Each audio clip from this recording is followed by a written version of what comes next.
this is the end part. Now, my dear faculty members, this is a topic I want to tell some few things regarding the identification of skill gap. Okay. Now, I have gone through NEP 2020. I have gone through Polytechnic and I am very much involved in Polytechnic education. And I personally, I was involved in modular education long 15 years at Nearest. From certificate, diploma, degree, it was a 3-tier course. Now, based on that, and even at NITTR KOLKATA, we are giving, training means there must be a skill component, skill training. Training is not teaching. Okay. Now, due to COVID, what happened? We were very much involved in online training. But online training, it is very difficult to impart skill training related to in the core engineering, especially civil, electrical, mechanical and other. But thank God, now things are coming up, everything is becoming normal, and then we have started our business in our laboratory, workshop, okay. So, my dear, now actually, my feeling is that Polytechnic education is nothing but knowing by doing, practice component. Okay. But the curriculum and other whatever if you see, gradually there is a saying, if in an institute 60% instruments are working, this is a very good laboratory. Okay. But the problem is that laboratory workshop we have to make not only functional but also up to date. What is that up to date? It should be as per the requirement of the present day. Difficult. And also, I have gone through NEP, but full NEP is a really very, I think to me it is a very complicated thing to implement.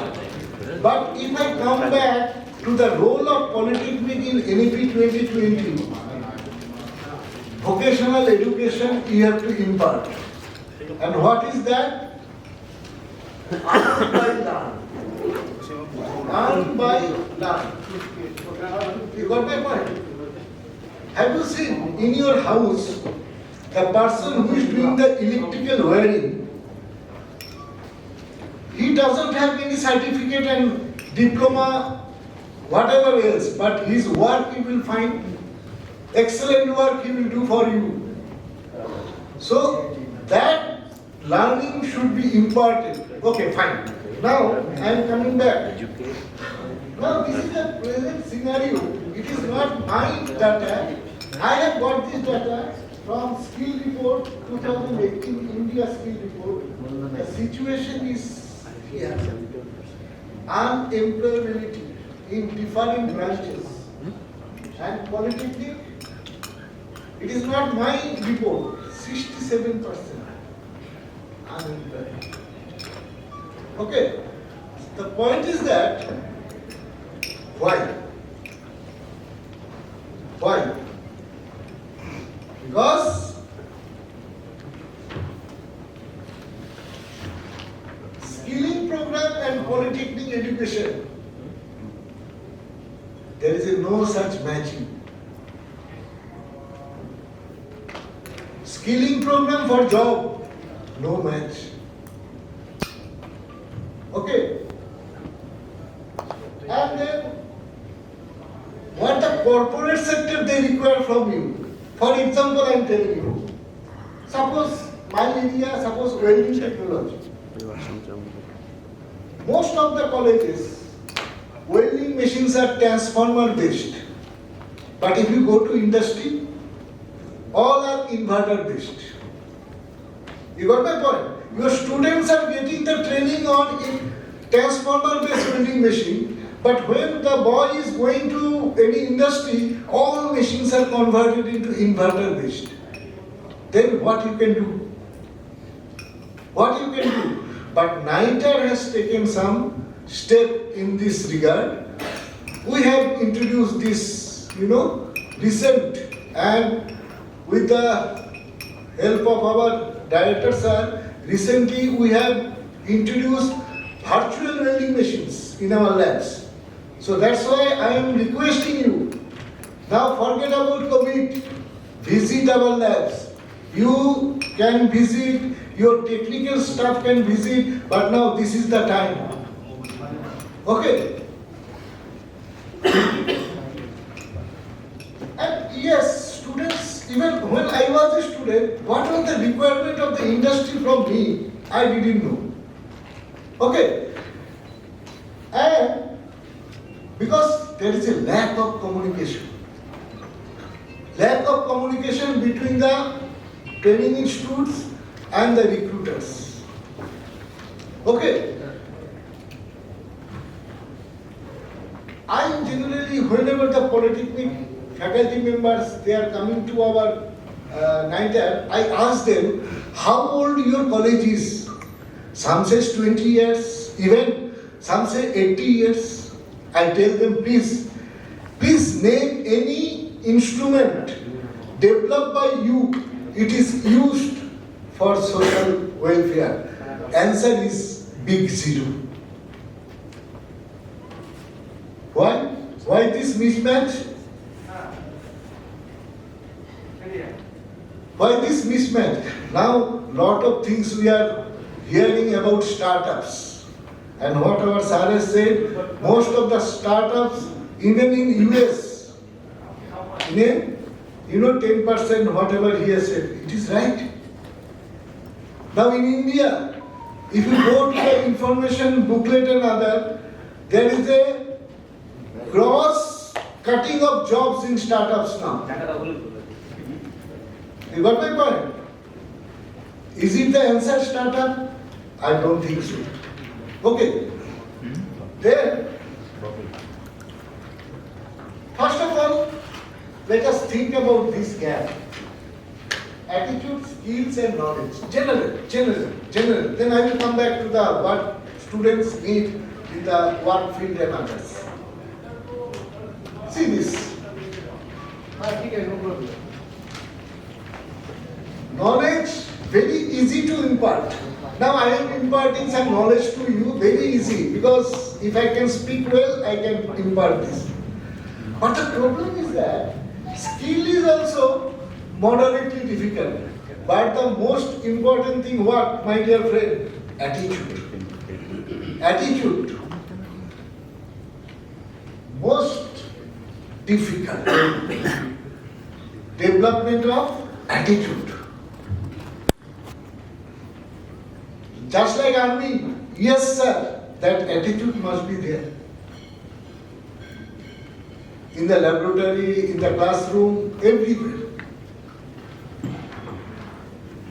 Now my dear friend, why it is necessary? Because if there is any skill gap, it should be identified. Okay. So, generally, in the work front, occupational skill, employment skill, interpersonal and empowerment skills, these are required. Okay. Now, what is that? I am straight away. I am telling you one important thing. Your students should know use of machine and equipment safely. What does it mean? When a new movie of Amitabh Bachchan, releases, first day, first show, I have also seen, rush. So you should make your laboratory in such a way, whenever the student is coming in the class, he should rush to the laboratory class. That atmosphere you have to develop. is to be developed. Okay, so whenever we are performing practical class with the student, it becomes slightly mechanical. They will come to the class, they will get the handouts, and they will start the practical. It is called surface knowledge. Okay, they are performing, but their mind is in different way. Have you tried? One important thing you can try. Tell the student, go to in front of the machine and equipment and write down 5 lines what you are observing in the machine. That is required. Make its specification, everything is written in the machine. First, let them understand. Okay, their observation power. It is said in the laboratory and workshop, speak less, let them observe. Okay. Then, another important thing is the choice of right tool. I perform that experiment with my students. I tell them, this is the practical, fine. Identify the machine. Before that, you should give the identification of the all equipment machine in the laboratory. Not only that, you should tell the history of your laboratory, when it was developed, how it was developed, how it is developed like this, history of laboratory. That is very, very important. Who has developed this? Why it was developed? That is important. Then you give the topic of the experiment. Already you have identified. You tell them, identify the equipment as well as identify the hand tools. That is very, very important.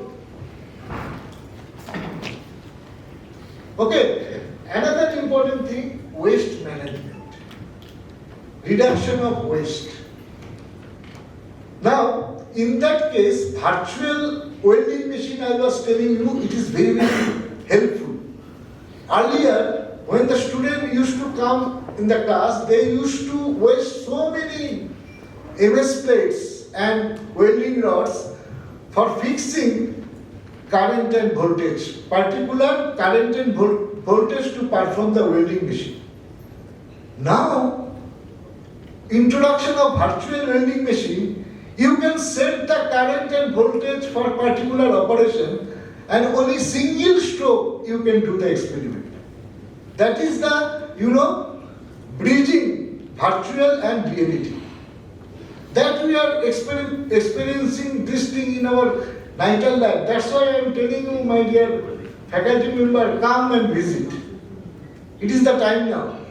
Okay. And then, understanding, drawing, sketches, concepts, software, manuals. That is important. Okay. Thorough discussion should be there. Right? Now, the most important thing, employable skills, language. Language is the most important thing. You should, I think, consider that the power of communication. That is, very, very important. And what is the remedy of that? Whenever the student will come to you, you please tell them, please narrate your demand. Okay? Then ultimately what will happen? Gradually their communication power will be increasing. First time, second time, third time they will be in some, difficult position, but ultimately flow will come. Now, how to get the, attention of the student in the class? In our academic pedagogy, it is said, in a 1 hour class, only student interest remains only for 20 minutes maximum. And how to make it 60 minutes? I have adopted one technique for my MTech students. After just 5 minutes before my lecture ends, I ask them, please tell me the gist of my lecture. Any one of you. First day, they become very awkward. But in second day, third day onwards, all the students, they became very attentive. They know that sir can ask any one of us, tell me the gist of my lecture. Or it is known as minutes paper. What does it mean, After your lecture, you tell the students, please write down the key points of my lectures. 3 key points. Google form, you take the help of Google form. Tell them, please write key point of my lecture. And you will get very interesting output from them. You got my point? Then, and another important thing, nowadays we cannot avoid this IT and computer literacy. And that is, now it has become inevitable. And communication skills already I have told you. Okay. Another important thing, maximum retention. Whenever I am giving you lecture, 4% will be retained by you. But if you teach somebody, 70% will be retained. So you can make that technique, you can tell the student, please, you give this lecture to your friend. Peer learning. I think that uneasiness of expressing ideas and thoughts will go. Okay. And life learning, it depends, self-learning. Everything is, whatever we are doing, it is a life learning. Okay. Then, teamwork. Can you tell me why teamwork is required? Because whenever a student goes for job, he or she has to work in a team. And laboratory work and other, this is a, starting of the teamwork. Adaptability. Adaptability is a very dangerous thing. My specialization is fluid mechanics. When I joined NITER Kolkata 2003, then head of the department, he told me, you have to teach welding technology. And sir is there, our director sir, Desai sir, it is a 180-degree approach. But I took that as a challenge.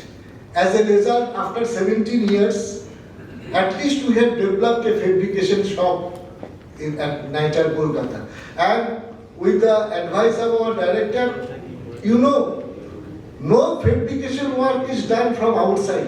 All the fabrication of work of our institute is done in that workshop. It is called adaptability. You got my point? Then, creativity and innovation. Lot of word, but you have to specifically identify your student. Nurture their innovative mind. Okay. Time is short, I can speak so many things, but I am just telling you, you can identify creative students. They may not good in STEM, but they may very good in some of the aspects. Identify them. Okay, and problem solving, decision making, it is a, problem solving. I told my students, especially the MTech students, don't get frightened after seeing a big problem on manufacturing. First you see the problem, write down the final expression first. In mechanical engineering there is a term called reverse engineering. Okay? Now tell them, write down the final expression. Then you find out what is given in the program and what is not. Then you go for back calculation. Automatically you can solve the problem. Suppose this pen, it takes 10 stages, suppose, to get the final shape. What was the 9th stage? What was the 8th stage? Likewise, you come back to the first stage. This is also beginning of reverse engineering. But I am telling you why it is necessary. Because if you know the 10th stage, you can reduce the stages so that cost can be reduced. Okay, now managing changes. What is that? You know, Darwin said survival of the fittest. It is not correct word nowadays. Those who can survive with the changes, they are the most, beneficial person. You have to change, you have to adapt the changes. Now, another important thing in NEP 2020 is look with the indigenous technique. Okay, you have to find out. In your nearby, with the students, you have to cultivate this. Even, there are so many, indigenous things the locals have developed. You have to nurture that. Okay. Local experts, you can call them. Tell them to demonstrate the things. Okay. And industry and community partnership should be there. And at the same time, 21st century skills. Now one big term has come, industry 4. Okay, you cannot avoid this. Whole mechanical engineering will be changed. I am predicting you. Manufacturing is now 2 parts. One is getting the object by reducing the material. By lathe, milling, shaper, conventional, CNC. But there is another manufacturing has come, production by joining. What is that? Think about the seed. From a single seed, you are getting the tree. That type of production technology has come. 3D printing, additive manufacturing. Okay. Then your AI, robotics, Internet of Things. What is that? Internet of Things. Can anybody tell me? Internet of Things. There are so many things are there. But what you can do? Suppose a automated machine. To run that automated machine, you have to put the switch and others. Now, recently I have seen in Jadavpur University Production Engineering Department, they have purchased a, robot control wire cut EDM machine. Now, they are transforming that machine into IoT. What does it mean? They are putting lot of sensors in that machine and they are controlling through laptop. That is, my dear friend, application of IoT. And that's why I am requesting you, COVID is not a, curse. For us, COVID has become a blessing because during this time, we could rearrange our laboratory and workshops. Please come and visit, have training. You send your technical person, we are ready for that. Okay, now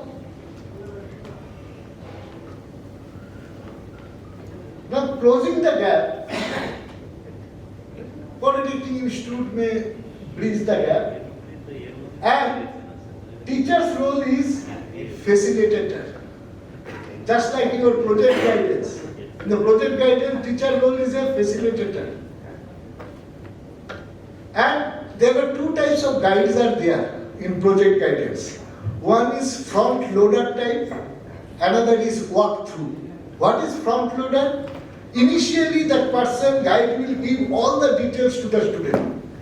Then guide will sit idle, student will do the thing. And there is another type of guide. After 15 days, he will get the progress. Now it's up to you what type of guide and you will become. Okay. So most important thing, teachers should be trained. You need training now. And in this scenario, you cannot avoid this. Okay. Soft skill program, assessment program should be very, very, up to the mark. Continuous assessment is there. Formative assessment, summative assessment.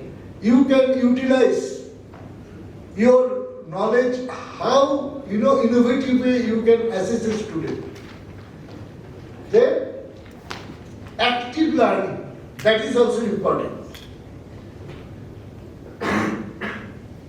Then, nowadays a new system has come, simulation games-based pedagogy.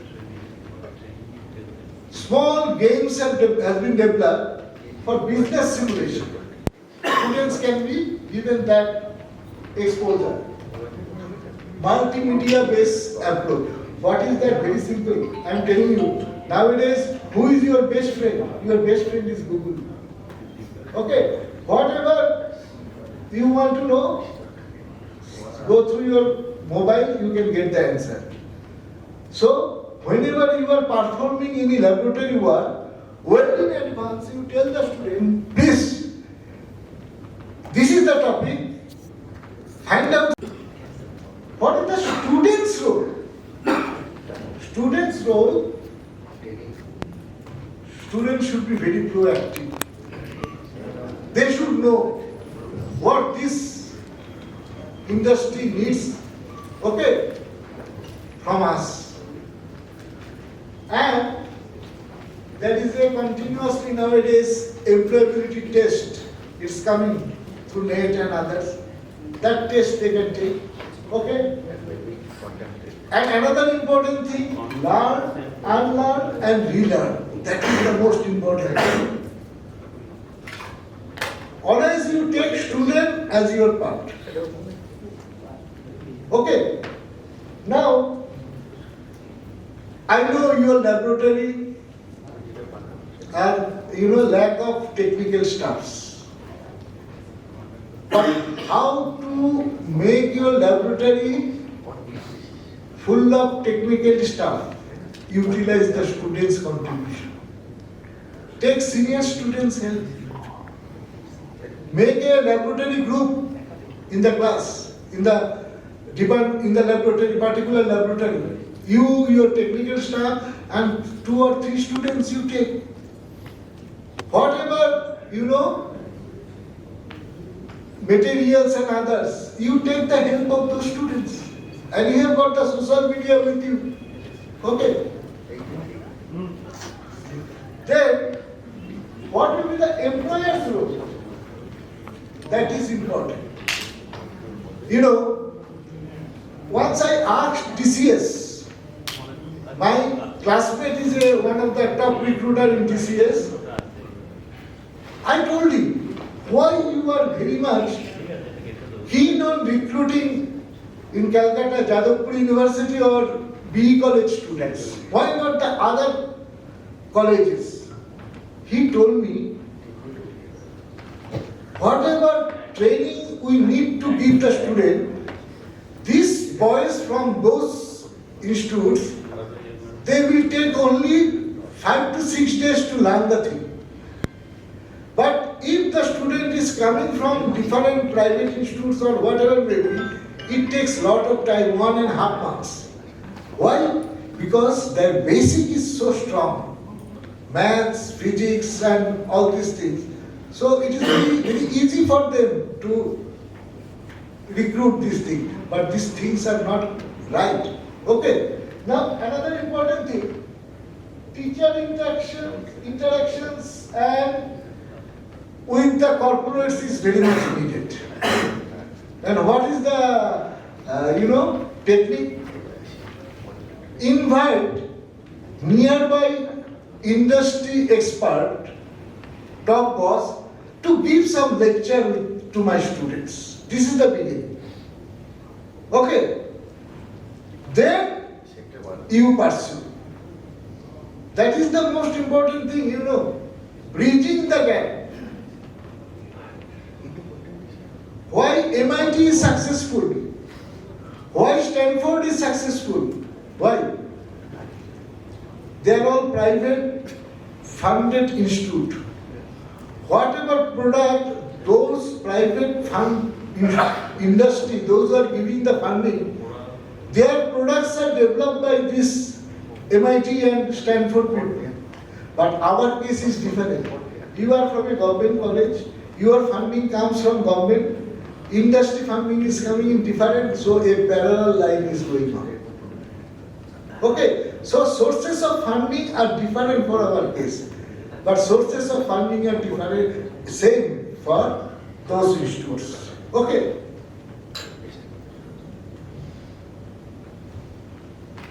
Naturally, some free certification course nowadays it is coming. That will be important.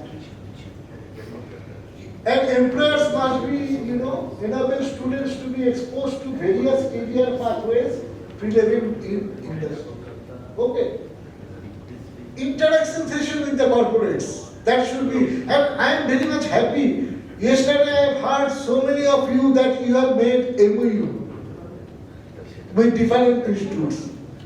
But please make it more, faster.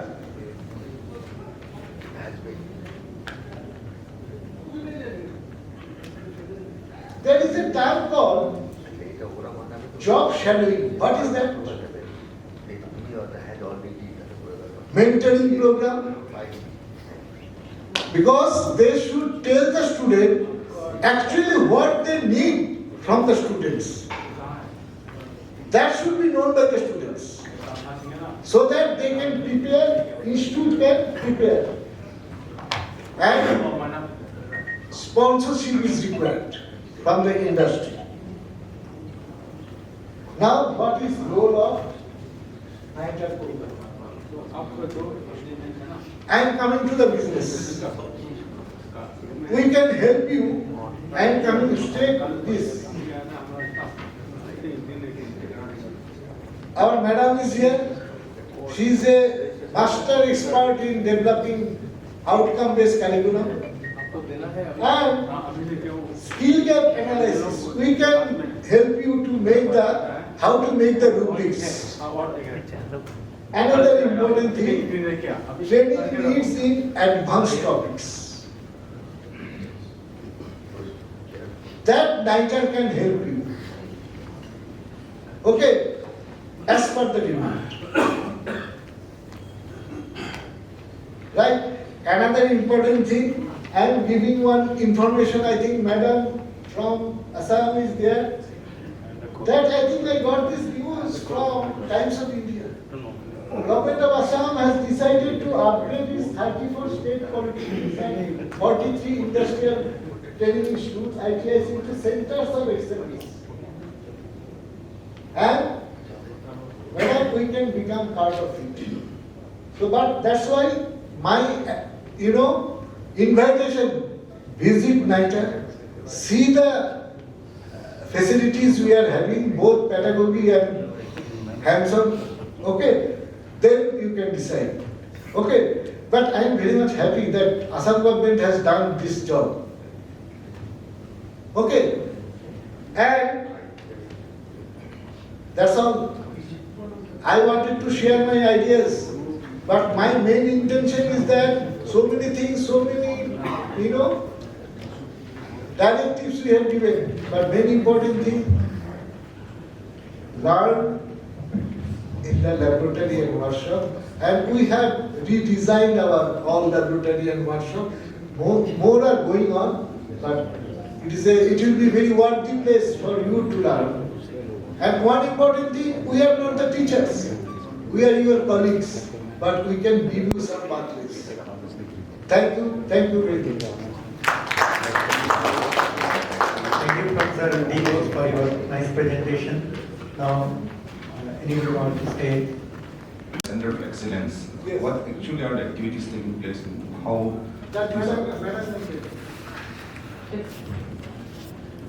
Actually, what they're doing right now is they are asking for space.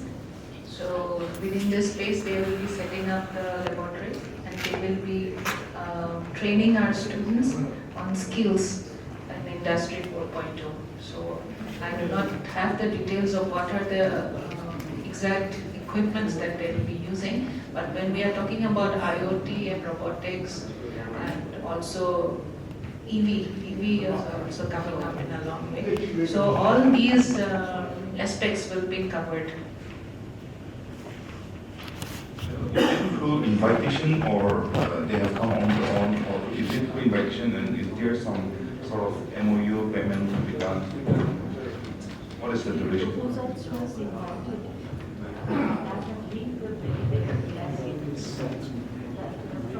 You can,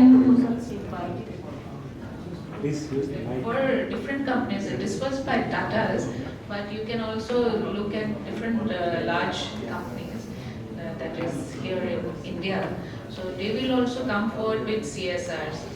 So there are many companies who are in fact asking us, like Siemens has also come. A part of it has to be paid very small amount, like 17 to 18% is to be paid by the government. In the sense that whatever infrastructure we are building, like the sheds and all, those have to be done by the state government, and the rest, other things they will be providing. So, and maybe you can ask your officials like Commissioner Secretary who can take ownership of these steps. For us, the Commissioner, the Principal Secretary had taken initiative on this along with the checklist. Thank you. Any other? Different states. So today we will go in the reverse alphabetical order. So our beloved friend from Sikkim is well attended and taken care. So we will go in the reverse alphabetical order. Principal sirs are requested to go come one after the other and present on challenges in polytechnic education. So first of all, I would like to request our friend from Tripura.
Very, very good afternoon to all. From Tripura, actually I am representing 6 polytechnic institutes and all the principals present over here of the dais and permit me to present over here on behalf of 6 polytechnic institutes. So first of all, very, very good afternoon to all. Myself, Titraj, I am going to present this 8th regional workshop theme, strategy to improve polytechnic education system.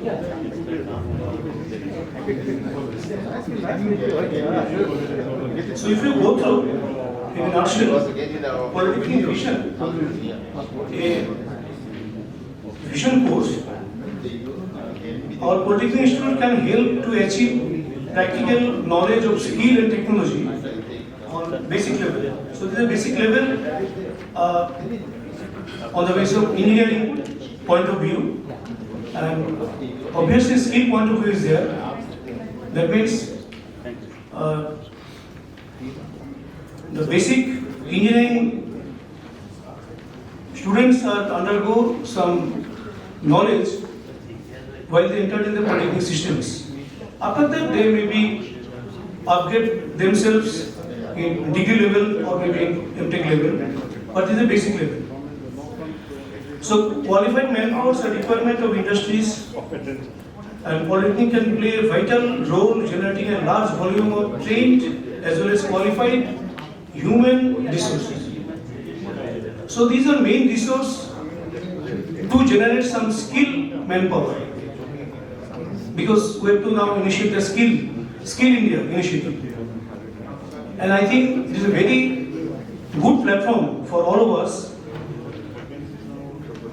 to generate some manpower and train them if it is possible, and depends upon the funds and depends upon the all physical situation and geographical situation.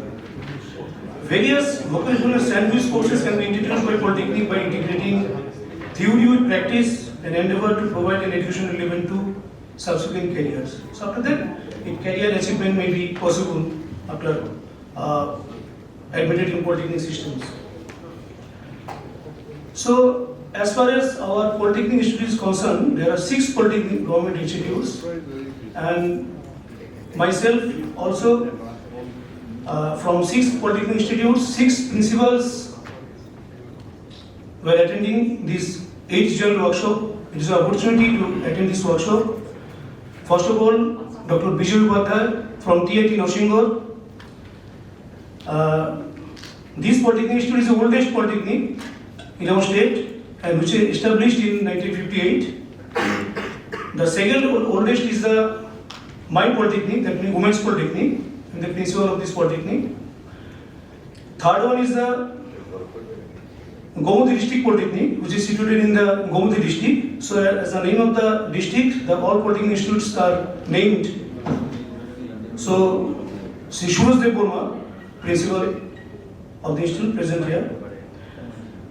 And next is the your Dholai District Polytechnic, which is established in 2010, and our principal Sri Shojal Kanto Das also present here. And the last one is the next one is the North Tripura District Polytechnic. It is situated in Dharmanagar, very near to Assam, and which is established in 2014. And principal is now looking after the institute is Dr. Prashant Dattu.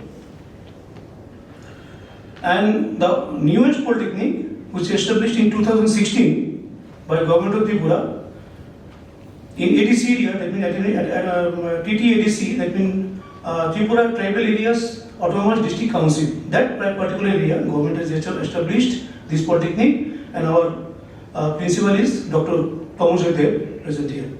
So these are all 6 polytechnic institutes in different districts and different locations. But it is seen that is in our West Tripura, there are 3 polytechnic institutes: TIT Noshingor, Women's Polytechnic, and TT-ADC Polytechnic Institute. And in Dholai district, it is Dholai District Polytechnic. In Gomuti district, Gomuti District Polytechnic. And in North, extreme North, it is the North Tripura District Polytechnic. So this is the details of the intakes of different branches of the institute. Tripura District Polytechnic, which is the oldest institute, this diploma module. There are 8 branches, and all of our institutes affiliated in Tripura University. But out of 6 institutes, Women's Polytechnic have getting the permanent affiliation from Tripura University.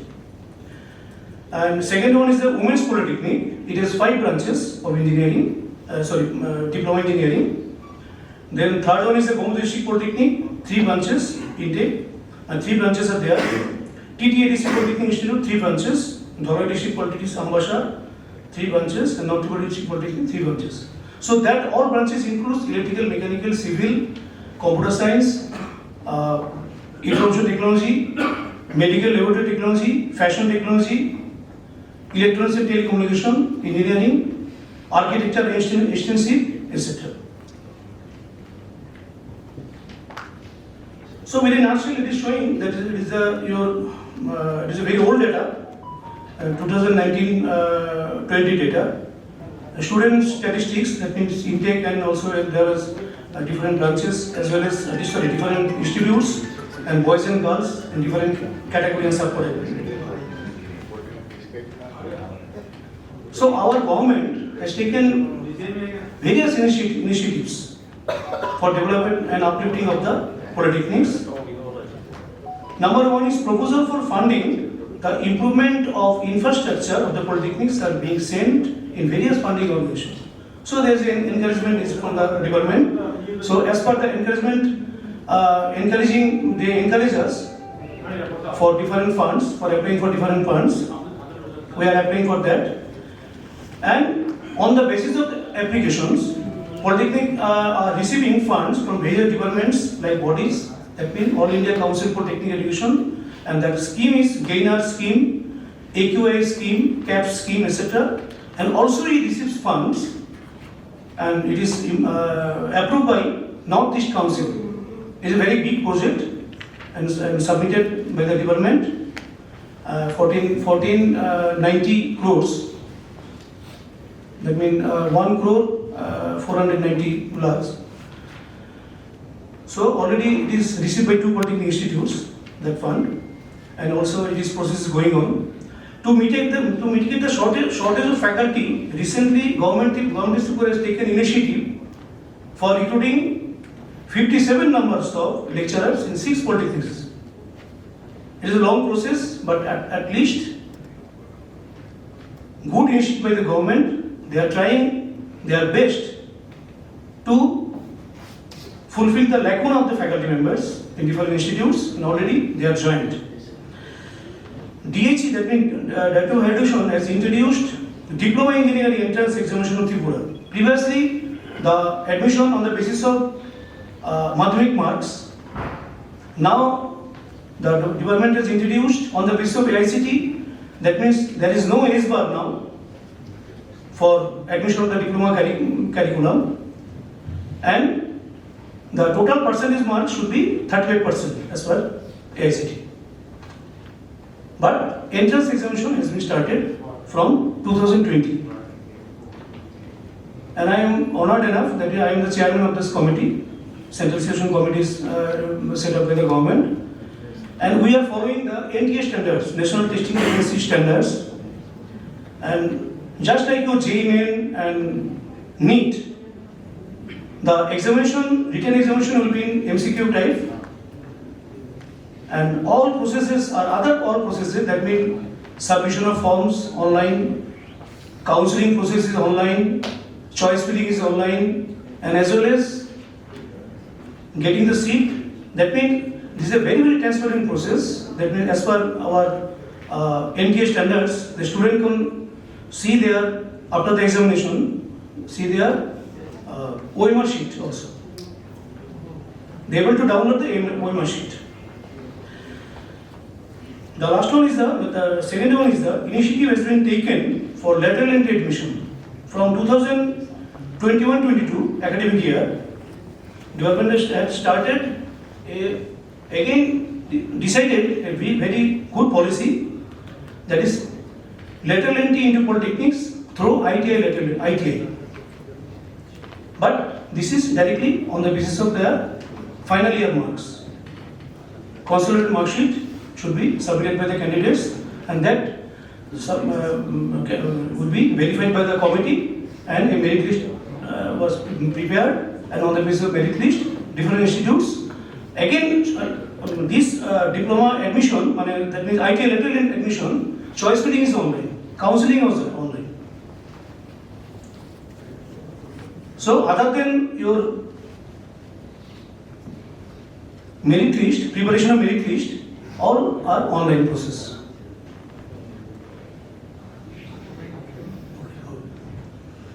Time is very short, so I have to.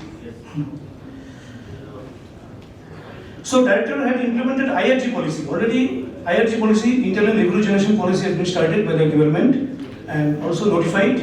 And there are some rules. On the basis of rules, all institutes now preparing for IRG to generate IRG for development of the institute. That means this fund will be utilized after IRG. There is some portion will be kept for institute and IRG. There is some committee. The committee, as per the government rule, the fund will be utilized for the institute development, and the faculty will also getting some remuneration for that.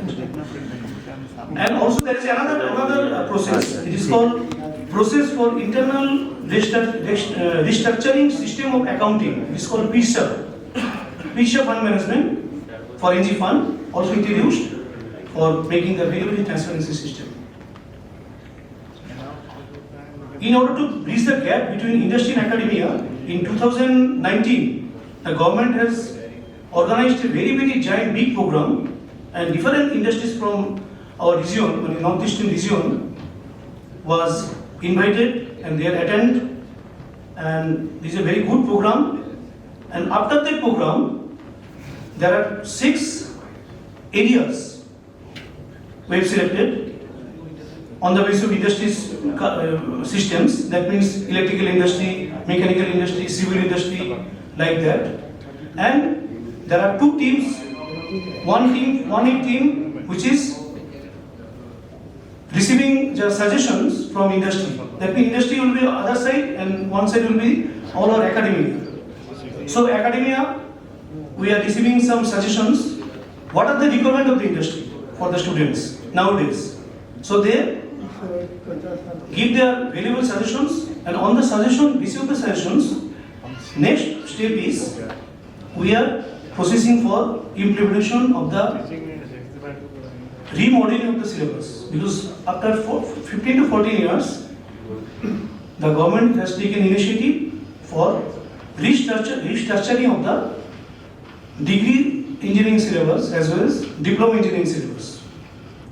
And around the year, at least 1 year, a big team was working together, and the syllabus has been prepared. And after that, that syllabus is approved by our affiliating university, and now it is implemented. And now, from the previous academic sessions, all the institutes are started their academic activities on the basis of the new syllabus. In TIT, it is a very oldest institute. Out of 5 UG branches, that means it is a degree engineering college, only degree engineering college in Tripura. So in TIT, out of 5 UG branches, 4 already accredited by NBA committee. And that branches are electrical engineering, electronics and communication engineering, mechanical engineering, CSE. That means computer science and engineering.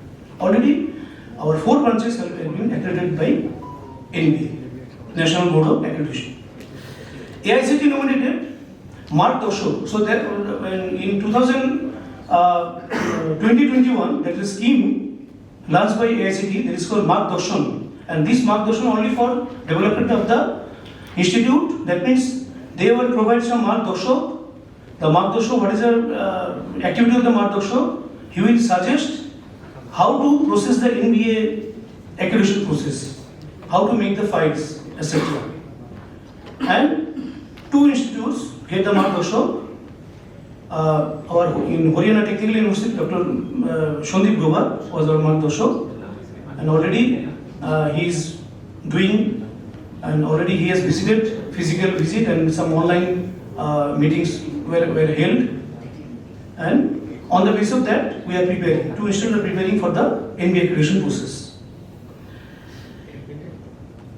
NEC, that means Northeast Council, approved fund of Women's Polytechnic and TTI Polytechnic Institute on the basis of our applications. 2 institutes are getting the fund. But other institutes are in the line. First 2 institutes getting the fund, and for the other institute, I think the process is going on. After that, in a very shortly, they will getting the fund.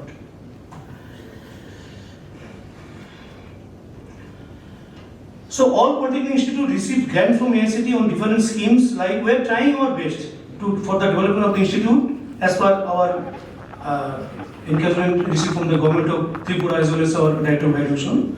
So all Polytechnic Institute receives grants from AICT on different schemes like mod drops, gainer, caps, and short-term training program for Northeastern region, AICT IST in 3 phases. And also there is another AICT has another funding agency, it is AICT Auto Learning Academy, Auto. So some institutes are getting the fund for providing the HTDP. So fund also has been received for infrastructure development of NEC. Proposal to initiative, and this slide is only for our requirement for NITTR.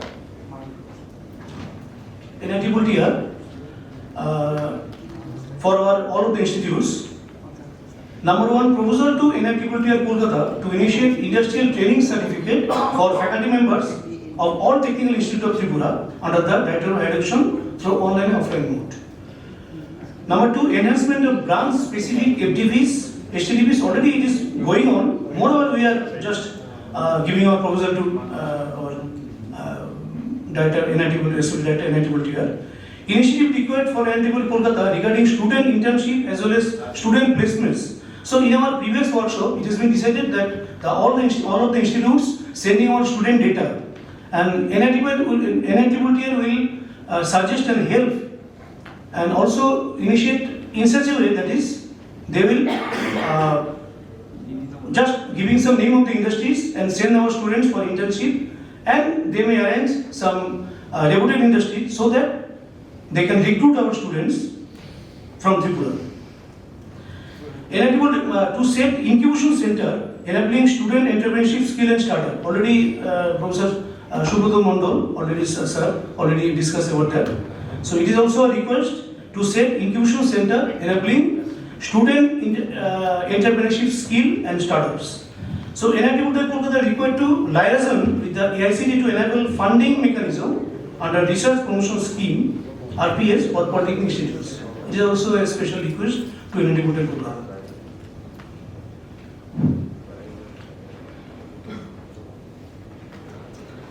NITTR Kolkata, sir, just a minute. Kolkata may request Ministry of Education, Government of India for providing high bandwidth internet facility, because we know due to geographical positions, all of the institutes are very much lacuna for internet and very low bandwidth. So if it is possible for NITTR Kolkata, so they may request Ministry of Education, Government of India for providing high bandwidth internet facility like NCAN. It is very much required because we want free internet facility for the only development of the institutes. This is not for ourselves, only for our students of India. And to support ICT based education and conduct the national level examination emphasis. Nowadays it is seen that is different mails are coming from ICT, they are requesting us to conduct some online examination process. So until unless we get the high speed internet or maybe dedicated internet, it is not possible for us to conduct the examination. And this examination may help some IRG also for our institutes. So this is a very important point for us. So a special request to NITTR Kolkata, due to COVID-19 pandemic, 6 regional workshop in Tripura was held online. So seeking approval of Honorable Director, Sir, Professor Misra, I am special request on behalf of all polytechnics, I am requesting Sir, please you look into the matter, and we are very much interested to conduct the next regional workshop in offline mode in Tripura. Already Director of Education is very much interested to conduct the same. So it is our special request. Thank you very much for giving me the opportunity to present over here. Thank you again.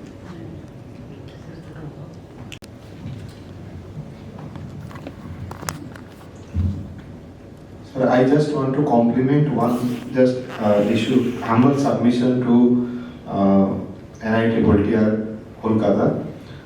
In the line of NIRF, National Institutional Ranking Framework, if there is a transparent mechanism that can be developed for a healthy competition or ranking framework to be developed among the institutes, polytechnic institutes spread in the 8 states of the northeastern. So that will be very nice, so that we have a target, we have an agenda to achieve, and these quality parameters that will be laid down or to be assessed can be, targets for the institutions. Thank you. Actually, it's a healthy competition among the institutes, and as per Dr. Upadhyay suggested, so if there is a NRF ranking for the all polytechnic institutes for our northeastern region is possible. So it is very much helpful for us for developing more development of the institutes. Thank you very much.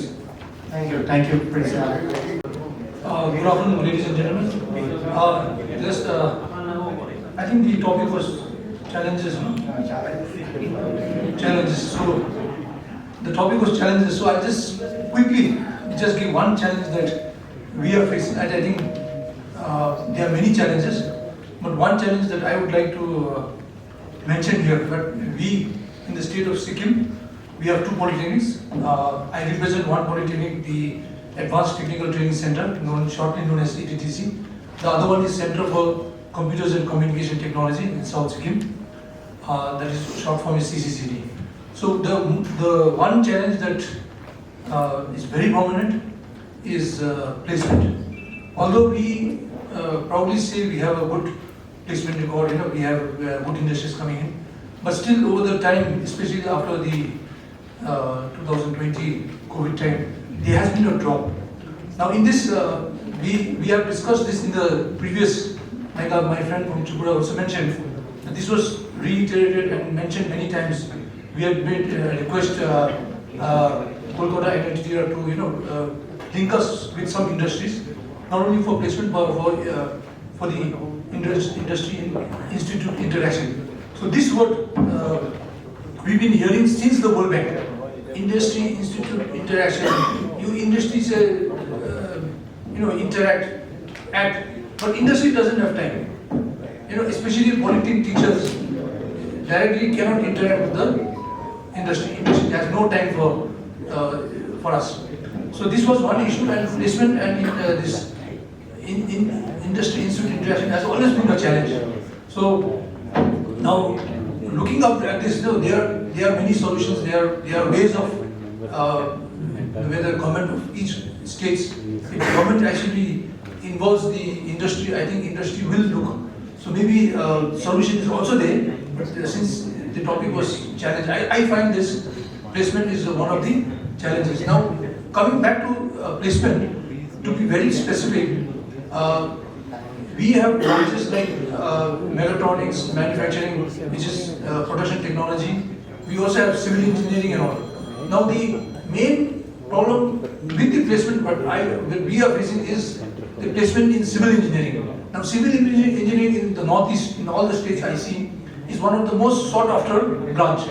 However, the placement is generally the government. Now, apart from government, who do we look for? Now, particularly in the state of Sikkim, civil engineering and other branches placement is good, is easier because there are a lot of pharmaceuticals, there are a lot of industries that are there. Civil engineering, I don't know, we are having quite a lot of difficulty, but luckily for us, the students are going for further study. They're going for BTech. But however, that does not solve the problem of employment to the state in the larger picture. So I don't know, this is a challenge, I don't have any answer to that, but I think the entire group can ponder about it and probably come up with better solutions. Maybe take up this in the next workshop also. But I think this challenge is there with other states also. Thank you for your time. That's it. Thank you.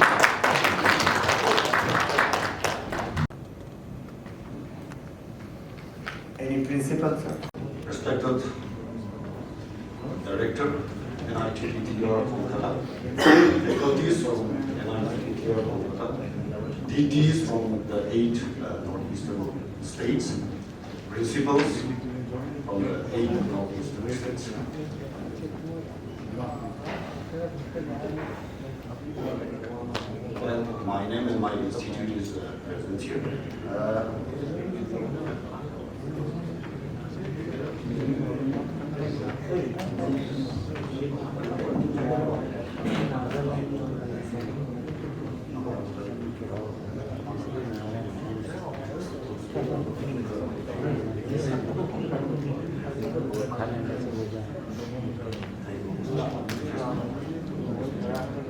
So, before starting my narration, I would like to highlight my polytechnic to all of you who are here.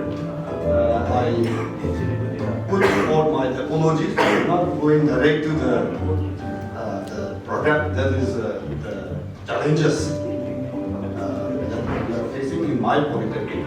I would like to just highlight a little bit about my polytechnic. So even though you may not have visited my polytechnic, you will at least see that these are the things that is there in my polytechnic. Please feel it. This is a 3 minutes video, so kindly bear and enjoy the pictures. The welding. This is the material testing lab. Looks a little dirty. I think it's new polytechnic. New polytechnic, established in 2018. This is our survey lab, classroom. Our controller of examination was inspecting during one of the exams.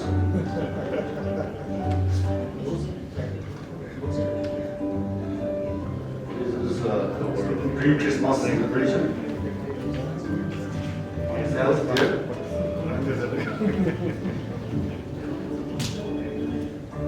Cultural day.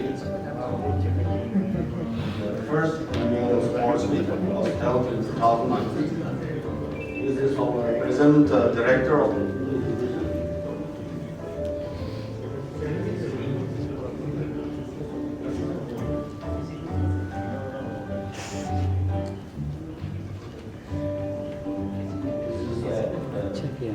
tree plantation drive was carried out in the campus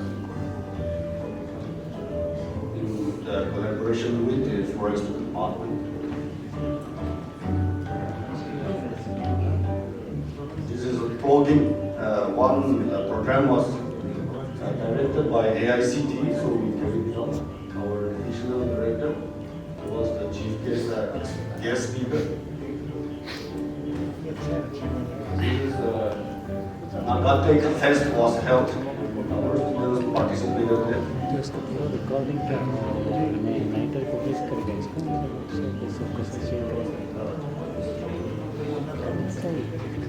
So visit to Nagaland tool room.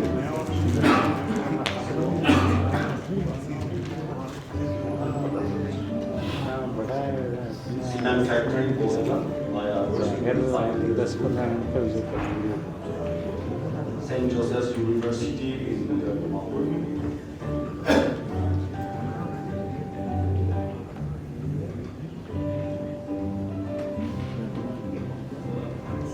Video was actually prepared for some other purpose, but since it is there, I'm showing to you.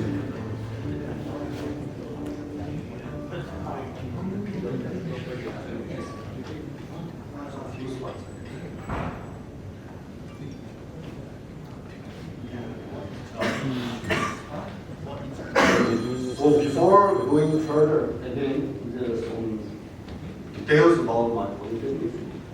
2nd April 2018, as the 4th polytechnic in the state of Nagaland. The program we are offering is 3-year diploma. As details are here. This is the intake of our polytechnic thus far. You can see that the admissions taken is reducing a little bit here. We can discuss that. These are again some glimpses of the physics. Here. are Grande. That is what we have also observed. These are some of the facilities that we have in our polytechnic. I would like to share here that my showing the facilities here doesn't mean that we have sufficient.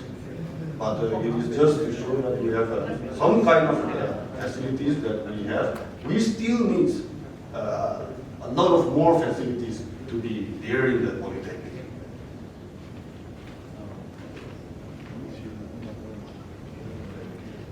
Right now, we were talking about the internet facility. We have 100 Mbps, but the problem is with the rental. That is what I will discuss later.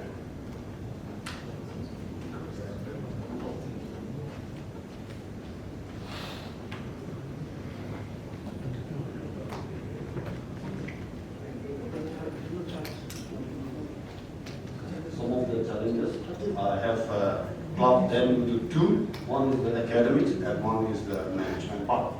So in the academic section, induction, training, and related and future course, NITTTR, it's there in your website. But I would like to request NITTTR to mail us your yearly calendar, so that we can also tell it to our TPOs in charge, so that we can have a better connectivity. We can send our faculty to your institute in the training center. And of course, we are aware that the mail at the website is there, but sometimes we are too busy in our life that we do not care to check the website. So I request you to kindly take a trouble in mailing us the yearly calendar. Second is the lecture by industry experts and professionals. Apart from Assam and maybe, I'm not sure, but Sikkim, the rest of the northeastern states, the proper industry, where we can invite those experts to come and give lectures. So my request here is, if NITTTR can help us in bridging this gap by having a contact with some of the industry, maybe from Kolkata or anywhere, if you can guide them or request them to come to our polytechnics, maybe if some financial implication is there, NITTTR, if you can take up that financial portion also, that will be very good. Upgradation of our labs is required, so we need the help of NITTTR also in helping us, because with the advancement of technology and changing time, our labs, though we are new, the equipments that we have, it may be short in number, and also some of the equipments have become obsolete. So of course, CTE has more drops. We are not yet qualified to avail that more drops, because the time period is 5 years minimum. Of course, we are reaching the 5 year this year. Anyways, if NITTTR can also help us in upgrading our labs, that will be very good. Curriculum review.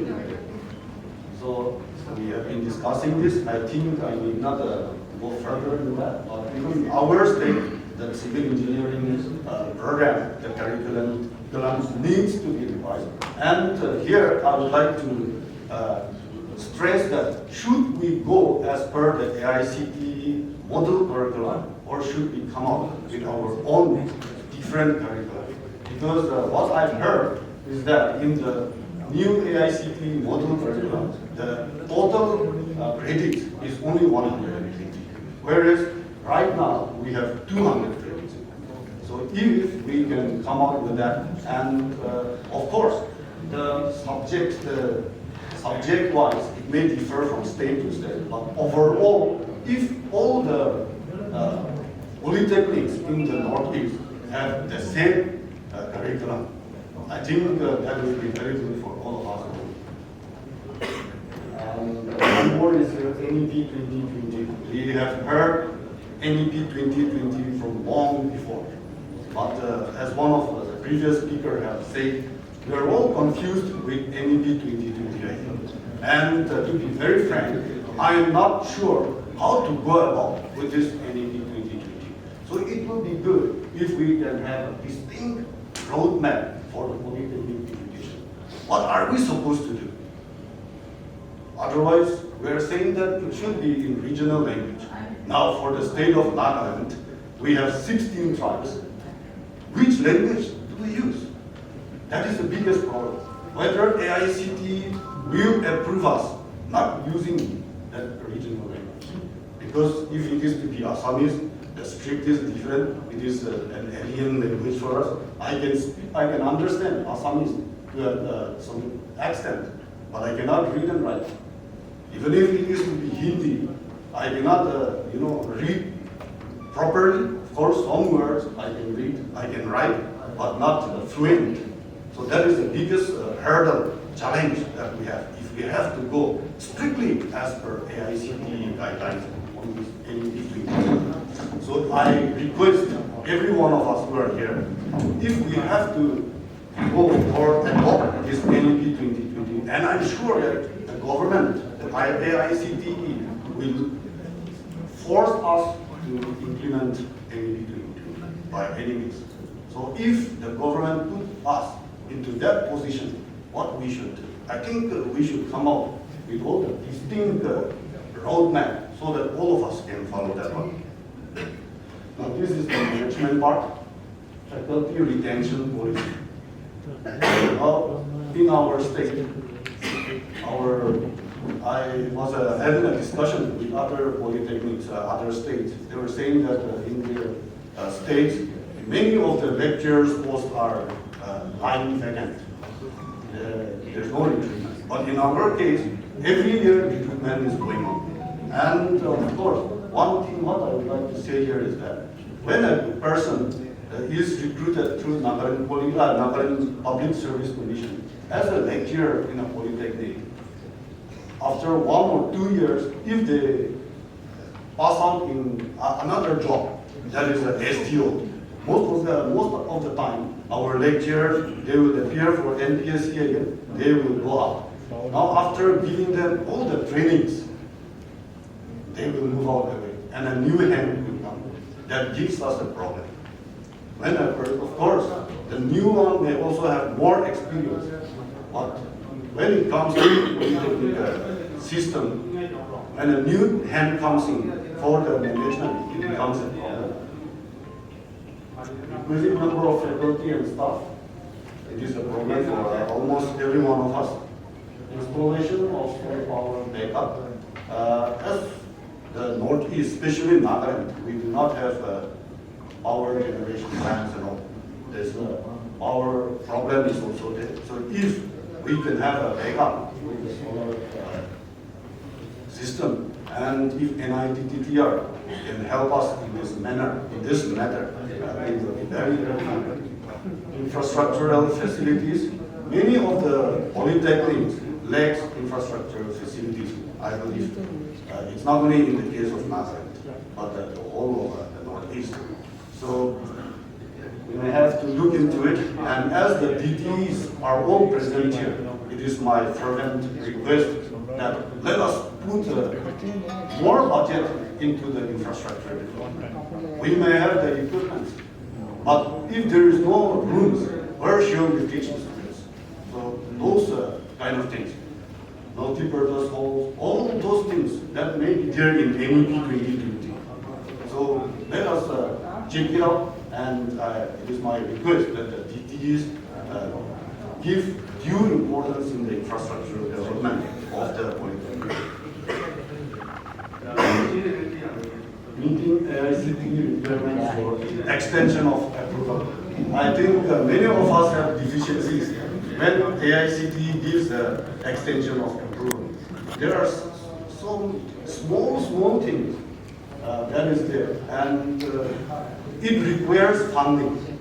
So the institute, within its own limited funding, it becomes a problem to meet all those AICTE requirements also.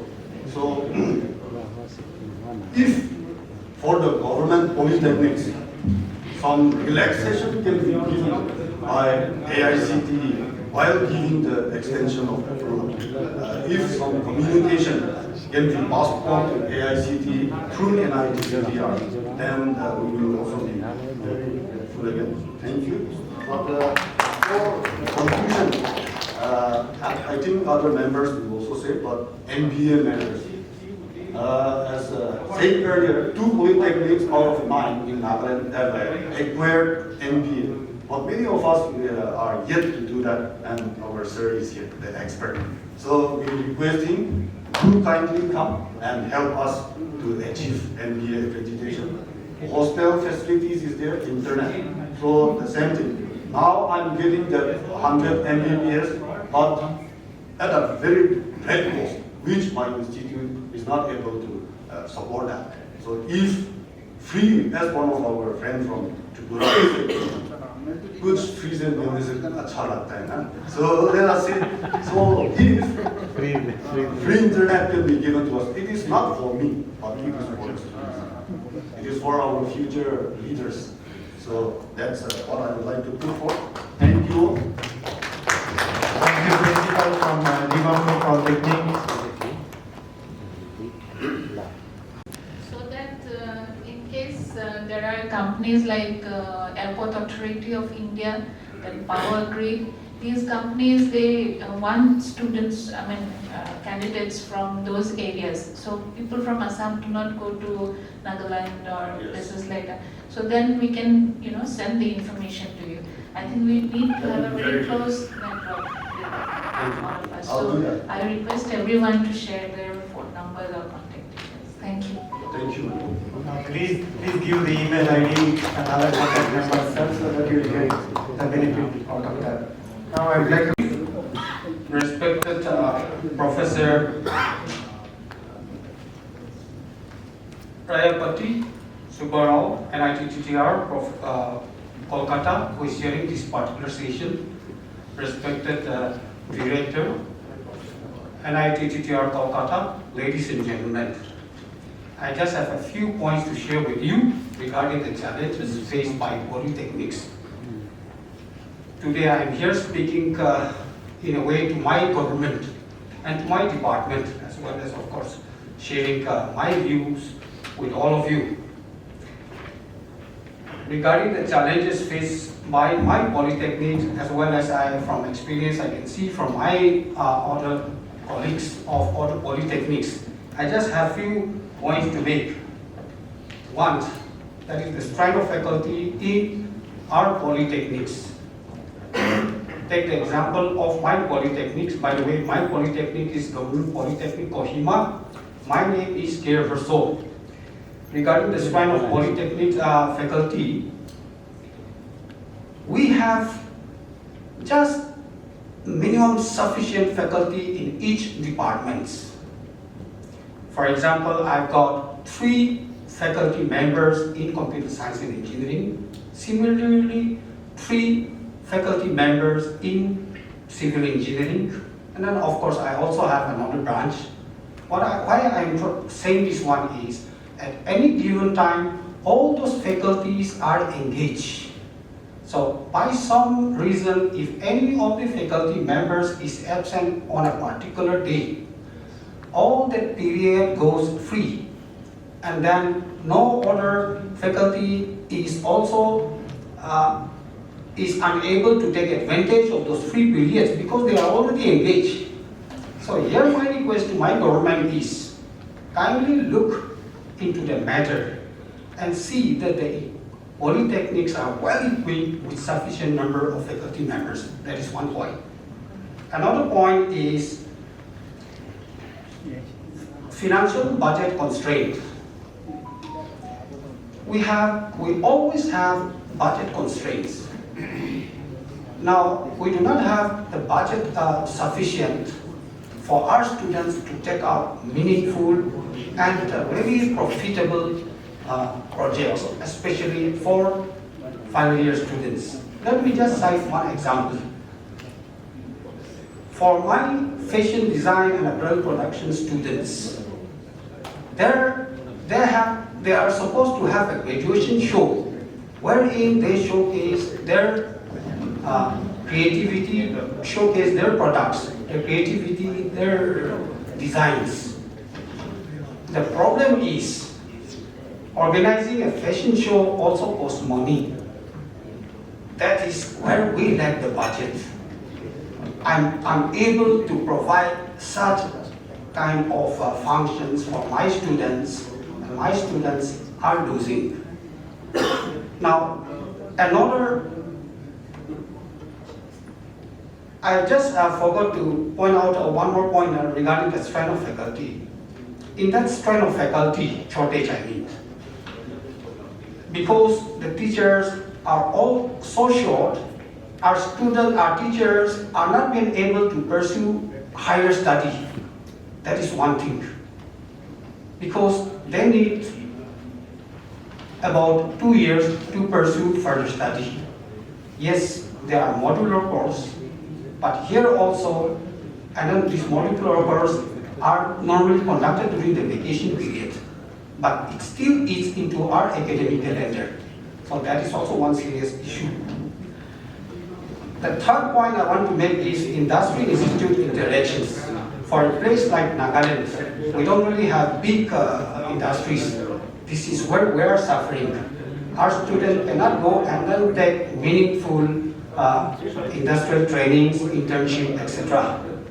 Now, to go outside the states and then take those meaningful industrial trainings, etc., again, budget is required. So this is one thing we lack.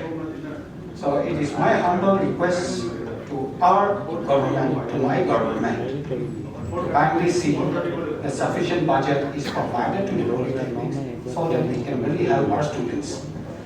The fourth and final points, placement I wanted to say, but I will not say. My good friend, Mr. Sonam Paldan has already said very well, so I will not say that one. Before I conclude, I just want to share with you that very recently, Government Polytechnic Kohima has been accredited by National Board of Accreditations in respect of computer science and engineering and civil engineering. For this, I would also like to say thank you to NITER KOLKATA and then especially to Professor Subarao. He has been so kind to come to our institute, conducted necessary workshop for our faculty members. Through his encouragement, his support, we have got it. Thank you so much. Thank you. Thank you, Principal, Government Polytechnic Kohima. Now moving further to make a very brief and short presentation so that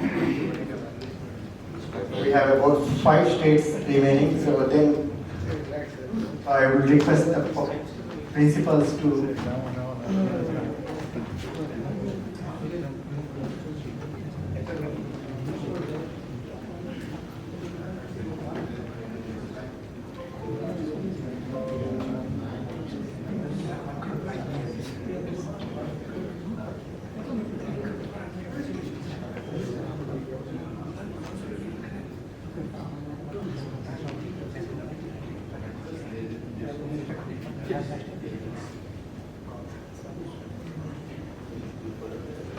Good afternoon. I am not actually the principal, but my principal has been in and out of the hospital. So he sent me in the last minute and he has prepared the PPTs, which is actually very brief. I'm sure you're happy about that.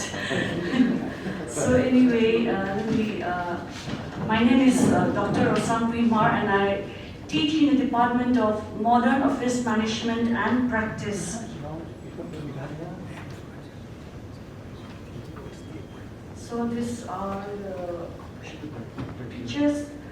There are more trees around now. These are old pictures. I don't know why my principal put up old pictures. There is more greenery now.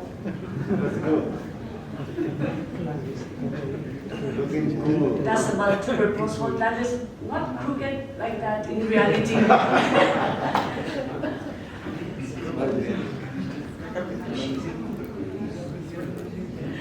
I'm feeling nervous, I'm very literally shaking. Construction hall, not the. That's the MP hall, again, that is the hostel and staff quarters. Okay, we have 4 departments, MOMP for short, ET, Electronics and Telecommunication Engineering, GT, and BCC, Beauty Culture and Cosmetology. I will be talking about ET at present because ET, since it's a women institution, we find that we are not filling up the capacity of 30 students. At the moment, we have in the first semester 14 students, third semester 12 students, and in the 5th semester just 3 students. So the cost of education of one girl becomes so expensive, and when one of them is absent, you know, the cost becomes higher. So we really want this department to be co-ed, but we can't imagine boys coming into women's polytechnic. But then according to the AICTE norms, I believe that during the admission time in the first semester, the intake, those who do admission should be less than 40%. So initially, we have more than 40 students at the time of admission, and one by one they drop out. And by the time they reach the 3rd year, we see that we have like just 3 students, and that is actually a very worrisome state. So I think we will have to think of turning this ET engineering into a co-ed. So our progress during the previous year, modernization of computer lab, but I'll be saying about something which will clash this later on, in reinstallation of intercom and CCTV patient water connection. Then under the gainer scheme, we have received 20 lakhs and 5 lakhs rupees for solar energy project as well as internet connection project, and biometric attendance record has been introduced. Challenges. Since we are just 2 institutions in the state, we are not qualified for several projects under the ICTE. Then problems in creation of new posts is with regard to the other polytechnic. As far as our polytechnic is concerned, we are okay. Yesterday I was studying about how a few of the teaching faculty got their retirement, and a few, like 1 or 2 passed away unfortunately, so those posts have not been filled up, and poor internet signal. Then institution pool light, vehicle not in running condition, and MOMP course. MOMP course is the entry level in this department is class 12 passed.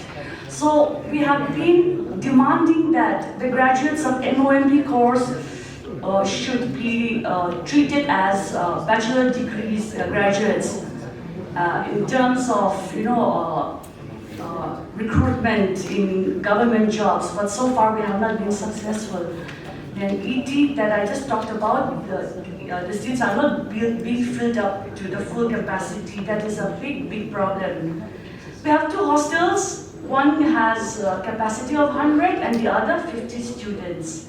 Then these are the committees within the institute. If you look at the last one, Silver Jubilee Celebration Committee, we are planning to celebrate our 25th year of establishment next year. So I invite you in advance, mark the date.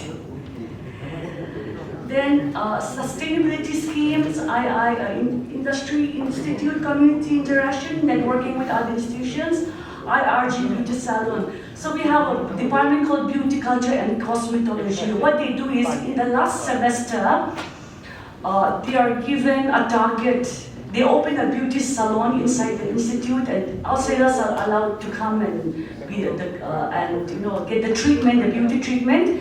And each student is given a target of earning 2,000 rupees. So they all achieve their target, and the excess of 2,000 rupees they get to keep themselves. But these girls, what they did was they contributed the excess money and bought equipment for the department, which was really a nice gesture.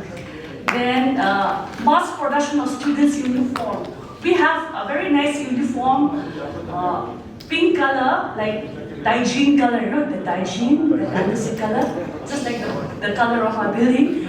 So these uniforms are being stitched by our students in our institute. So the new students get to purchase them at a much lower rate. So we are self-sufficient in terms of uniform and skirts, like top and skirt and a scarf. Then we have a placement and counseling cell which is doing an excellent job, as I'll be discussing later, consultancy services for institutions. So during the pandemic, we gave out 6,500 face masks and PPEs, 1715, patient scrub, shoe cover. At that time, the supply was in shortage, and all these were manufactured and stitched in our institution. So we handed out all these face masks and others to the medical college and the local task force. I think I'm not interesting enough because I hear lots of like noises. Okay, so we provided service to the community during the pandemic by giving out all this. Then our achievement, one faculty member earned PhD degree under AICTE QIP, which is me, yours truly. And another member completed MTech from NIT Mizoram. And we have here a picture of Jenny, who won the silver medal in the India Skills Competition in the Beauty Culture and Cosmetology department in hairdressing. Then our achievement as far as job placement, we have 100% record. And in the last 1 year, these are the places where our students, where our graduates got their placement. In fact, when I was flying from Aizawl to Kolkata, 6 graduates, fresh graduates, were in the same flight with me, and they were on their way to Bangalore for this job placement. Then we have a study tour for the final year semester students, which is a part of the syllabus. So every year, when they are in their final year, they get to go to Delhi and Mumbai mostly, and there they get to have interaction with the industries, and they sit for a placement interview. And right after their graduation, they get to go to these places for training and further employment. So this study tour is really a blessing for the students. Then we have an alumni association, and the senior students who have found employment take care of their younger sisters, which is like very, very good on their part. And yeah, then. And for those who don't want to go outside the state, because as we know, employment is very scarce as far as government job is concerned, because in a state like Mizoram, government job is the #1 sought after job. So, but then those students who don't go out of the state, they stay back and become apprentices in government and private sectors. And since they are sincere and hardworking, they are usually liked and favored by the superiors. So even after their 1 year apprenticeship is over, they stay back as contractual employees, which is like a really big deal, because when you compare the salary of a government employee and that of in the private sector, there is such a huge gap. Aspirations. The last time we had a curriculum revision was in the year 2016, so we're looking forward to revising at least one of the courses. Then laboratories, the problem is that one computer is sometimes shared by 2 students, so it is a dream that there is one computer for 1 student in the near future. And we need to extend our building because students don't have a permanent classrooms. They have to rotate their classroom because we are in want of classrooms. Previously, beauty culture and cosmetology was a 2-year program, and as per the direction of the AICTE, it has become a 3-year program, and therefore we are in need of more classrooms. Then we hope to get NBA accreditation, and for that we are taking our steps. We are taking steps, the first few steps, but we still have a long way to go. And then we have this Ek Bharat Shresth Bharat, which is an initiative of the AICTE. And in this coming week, 8 girls from our institute, along with students from degree colleges, will be going to Bihar for a 1-week student exchange program. So we are hoping to experience more of this kind so that our students get to interact with other students from other states, and thereby they will become more ambitious and more broaden their outlook. Okay. That's it. Thank you. Oh, one more thing. In Mizoram, Mizo is the common language. So we are the worst in Hindi among the 8 in Northeast states. We are okay in English, but people feel shy to speak in English. Same is with our girls. They are good, but they don't know that they are good because the environment is not there. But once they leave the state, of course, when they go out, they feel shy to speak in English initially, but they learn so fast and they become fluent in English so fast. So one aspect in which I am really proud of my institute is that during the 3 years program, we transform young girls into confident girls who are ready to take the challenges of the world. Thank you. Thank you. I have to ask one question, because in the interaction throughout the last 2 days, we have come across that from many of the northeastern states, students do not like to leave their states, especially for boys, but you have made a huge breakthrough, especially the girls are interested to join different companies where you have shown that 100% placement.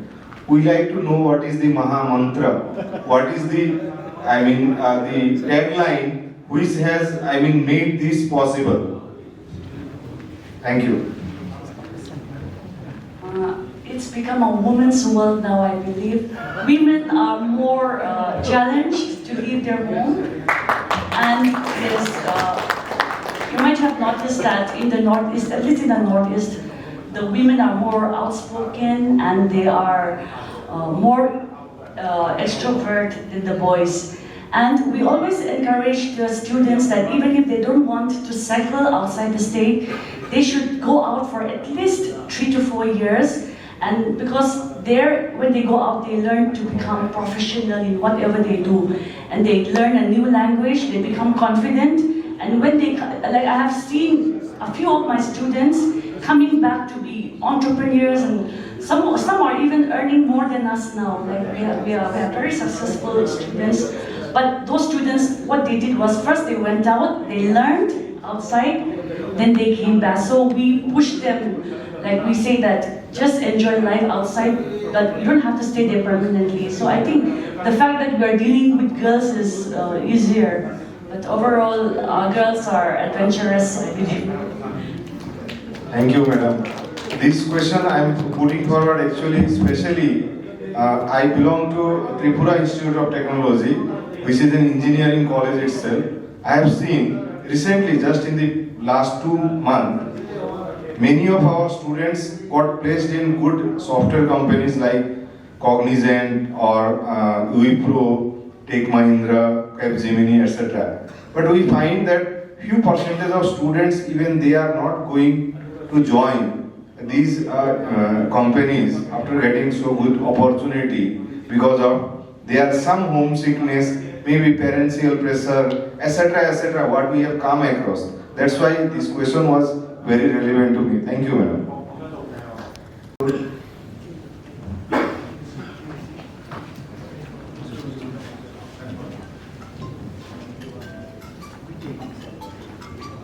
Respected sir, the director of IMPERIAL and it is from different states of this region of India and principals. I would like to thank you all for giving me this opportunity. It's just like an extempore speech for me. Just now I came to know that I'm going to give a short speech on the challenges which we are facing. In fact, our institute was, as mentioned by the Controller of Technical Education yesterday, established way back in 1956. But in spite of all those, I should say that some negligence from the state government, recently we are having so many challenges which, even though we tried our level best, we won't be able to catch up with the neighboring states. Those are shortage of support staffs, especially the laboratories and workshops. Then we have the labs which are, so to say, now obsolete. We don't have sufficient fund for upgradation of these workshop facilities. And my principal, along with the Controller of Technical Education, is running from pillar to post, trying to seek fund for the upgradation of the laboratories and also for induction of manpower, which is very much required for seeking NBA accreditation. Due to these shortages, manpower as well as the accreditation of the laboratories, we are still not yet seeking for NBA accreditation, although we have taken the help assistance of Professor Dr. Urmila Kaur also some 2-3 years back. And also regarding placement, in the past we are having lots of difficulties in placing our students when pass out, but now with the privatization of electricity department of the government of Manipur, and then with the entry of the railways into this state, there are some bright future for our present students. But still, there are some students who had passed out some 3-4 years back who are facing these employment facilities. And then regarding curriculum revision. Yes, I had mentioned on the first day at the first session, although our semester system was introduced way back in 2009-10 in the form of MPEC system, we could not revise it. Here also we have taken the assistance of NITU KOLKATA in 2017-18. But before it was adopted by the Manipur University, we faced COVID, and as a result of that, our exercise goes in vain. And last year we took up another exercise, and only this year the approval was obtained from the Manipur University. And from this year we have introduced the first, I should say, the new revised curriculum. And this present curriculum was only for first and second semester. For the remaining 3 to 6 semester, I hope that we will also be provided a free training or guidance by NITU, because being a government institute, we don't have the fund to pay for the assistance, and hence I'm requesting our respected director of NITU to look into this matter and help us in preparing our semester 3 to 6 curriculum as soon as possible. And recently, I should say I'm proud to present among the August gathering that the Toyota TEV launched a training center in our campus, and the first batch, the crash course was completed, and the Honorable Minister of Education have launched the, I should say, he have opened or inaugurated the facility, and in the near future, this will be completely functioning. And in the pipeline, we have another project from Tata and also some other CSR programs which soon be opened or will be soon launched in our institute. With this much, I would like to shorten my presentation. Thank you. Thank you, sir. That is academic advisor for the state of Manipur. In response to that, anybody wants to say?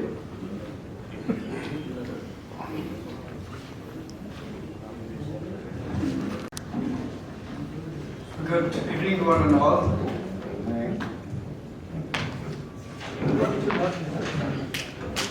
So I'll not take much of your time. So my speech will be like according to my height.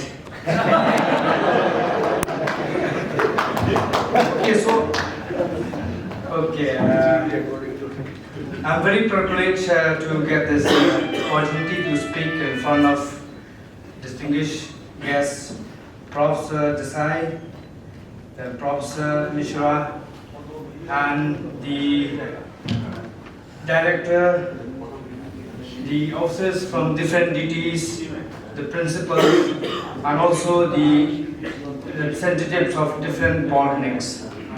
So I'll come straight to the point, that is the deliberations on challenges faced by the different polytechnics. So from the previous speakers I've seen, there are so many problems that the polytechnics of Northeastern state face, but I'll be very specific. So here I'll be speaking on challenges faced by my polytechnic. Because I've come here under the capacity as a principal of Joy Polytechnic, not even as a representative of the polytechnics of Meghalaya. I've come here only as a principal of Joy Polytechnic.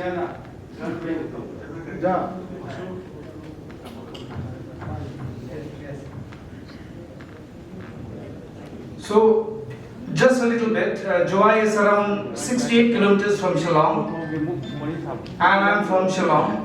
I was posted in Joy in 2018. So, we have 3 branches, that is architectural assistantship, automobile engineering, and custom design and garment technology. And regarding the faculties, we have almost all the faculties in all the 3 disciplines and the instructors, except that we don't have faculty in humanities subjects like physics, maths, and chemistry. So that is one of the challenges that I have faced. But in time, I have adjusted to that. So what we have done, actually we have engaged part-time lecturer. So even that also is very difficult, because we have to make the head of department complaining that we have to make our timetable with respect to their time.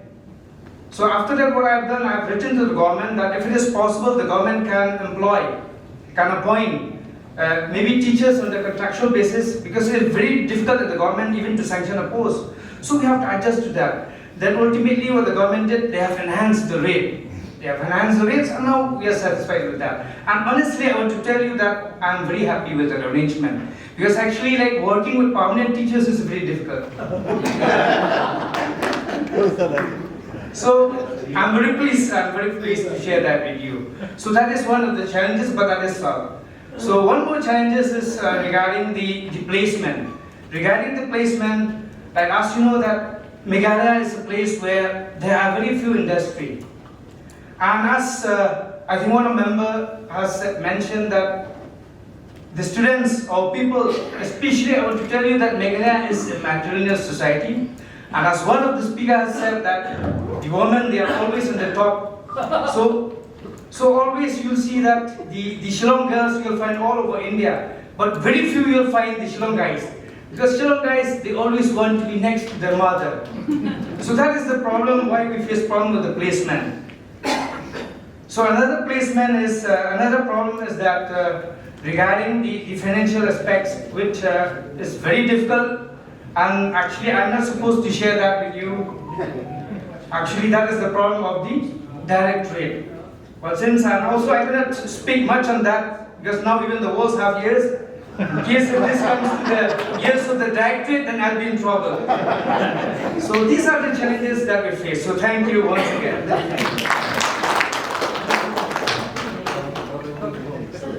Thank you, Principal.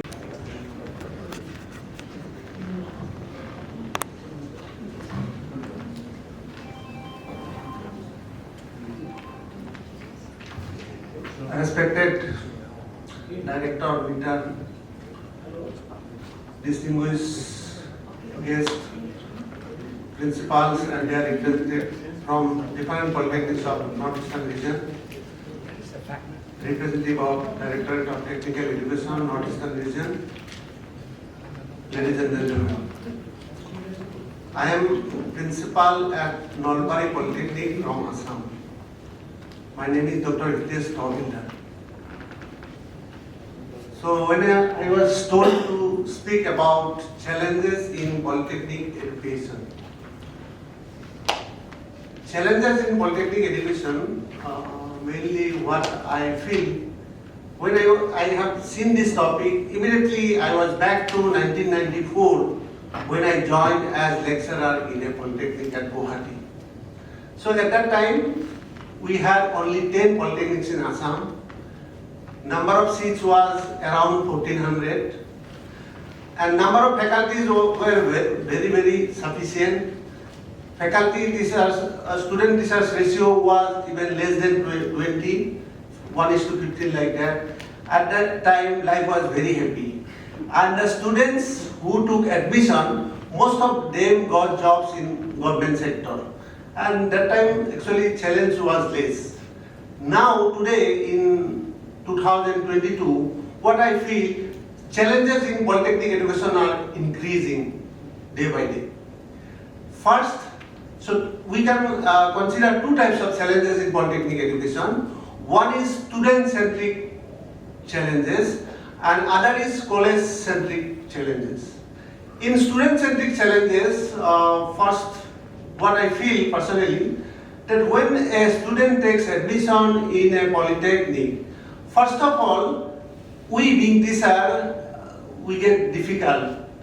It's our problem to motivate them in the right direction.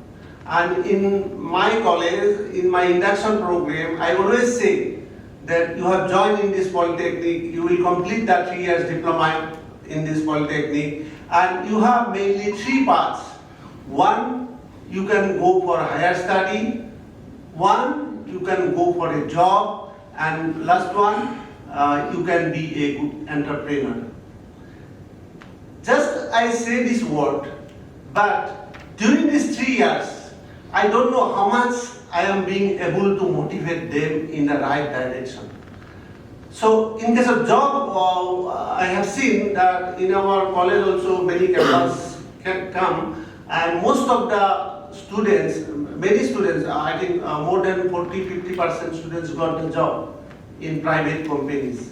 And once they are posted in a remote place, after 6 months, 7 months, many students come back and they say, sir, that job we cannot do, it's problematic, etc., etc. Many things they will tell. So this is a challenge, how we can motivate our students to work even in a remote place, to go outside Assam or to go to any states of northeastern regions. So that I feel a good challenge if we can motivate our students in appropriate direction. And to be entrepreneur, we are conducting some lecture courses we are calling local industry people, or we are calling some local entrepreneurs to deliver lecture to motivate them to be a good entrepreneur. Even last 21st Entrepreneurs Day we celebrated. But still, students are not very interested. Students are only happy if they get a government job. In private job, they are not happy. So how we can motivate them for right direction? Whether if you want to go for job, you go for job. If you want to go for higher study, you go for higher study. And actually, in 1994, in 2000, number of students who wanted to do higher study was less. But now most of the students want to go for higher study. So if most of the students goes for higher study, and I have seen even many students goes for BTech, MTech course, after BTech, MTech competition, they join in diploma job in government sector, because for them it becomes easy to get a government job in diploma level. So that type of things are happening. These are the challenges of students. And then regarding college challenges, first, most of the my colleague principal already told that number of faculties.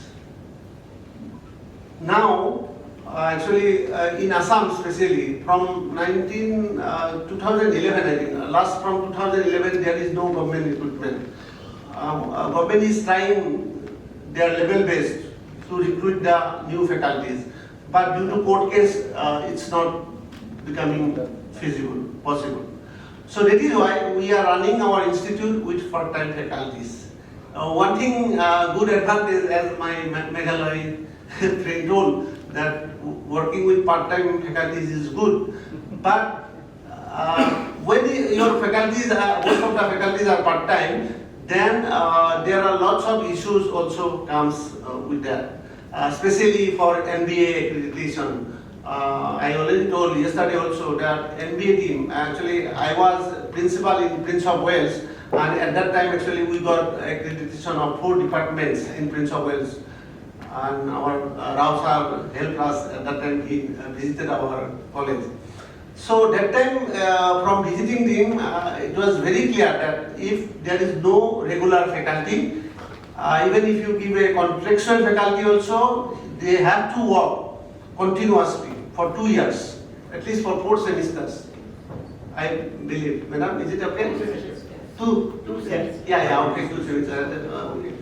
So it's difficult now for these part-time faculties. And again, government is giving a gap of 2 days, 3 days after every 4 months to avoid literacy. So that is why it's a great challenge how we can recruit. I mean, it's a challenge of not mine, it's a challenge of government, how they can recruit the faculties. And then another problems, actually now in Assam we have 26 polytechnics running, and this new 16 polytechnics are, most of the polytechnics are in remote areas, remote places. Even my polytechnic is also 60 kilometers, 70 kilometers from Guwahati. So there actually, power is a great problem. So fortunately, this time we got a project from AICT for solar power, but still that is not sufficient. So we should, take care. It's a great challenge for us how we can keep 24 hours power in our polytechnics. And then most of our friends already told that internet connectivity. Due to poor internet connectivity, actually in my institute also, somehow we are managing a broadband connection of 50 Mbps. But as per new approval process of ICT, we need minimum 100 Mbps this circuit. So that is why I request KOLKATA to take some initiative so that like all universities, all engineering colleges are getting NCAN free of cost. Our polytechnics can also get, Government of India can launch, Ministry of Education can launch some project so that all polytechnics can get a free internet bandwidth of 100 Mbps connectivity in all polytechnics all over India. So for that actually, especially for the northeastern region, KOLKATA can take that initiative. I It's my special request to Director Sir. Then I will not take much time. I would like to thank Anita KOLKATA and Bush Polytechnic, Government Polytechnic Manipur for their good hospitality and good stay in Imphal. Once again, I thank you all. Thank you.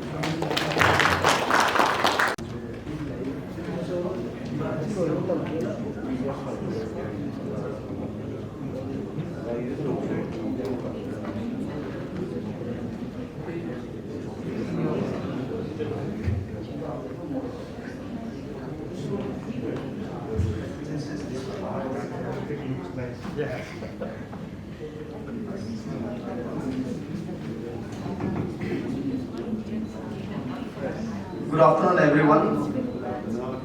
Myself, Kawata, Principal Rajiv Gandhi Government Polytechnic, Itanagar. Before coming to the slide, I'll be telling about the different challenges and other things that are happening in our institute. And in the last moment, I'll just roll the slide till then, because if I go slide by slide, it will take a lot of time. In the last moment only, I'll just show the slide, and some pictures are there about our institution. So this institution is the oldest institution of the state, and it is the first institution as a polytechnic in the state. It started in the year 2002, and it was started as an autonomous institution under the World Bank finance.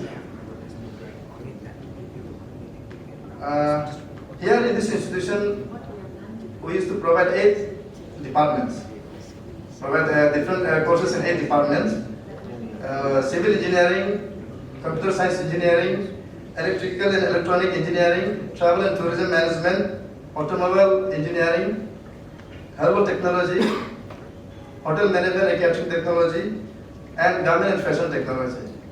But in last approval process, with permission and approval from Government of Arunachal Pradesh, we have got a permission to close down 4 departments because of less enrollment or zero enrollment.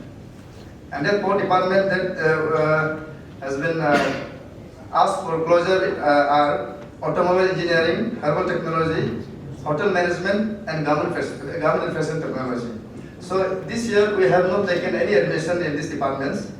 We have taken admission in diploma for 4 remaining departments, that is civil, electrical, computer, and tourism.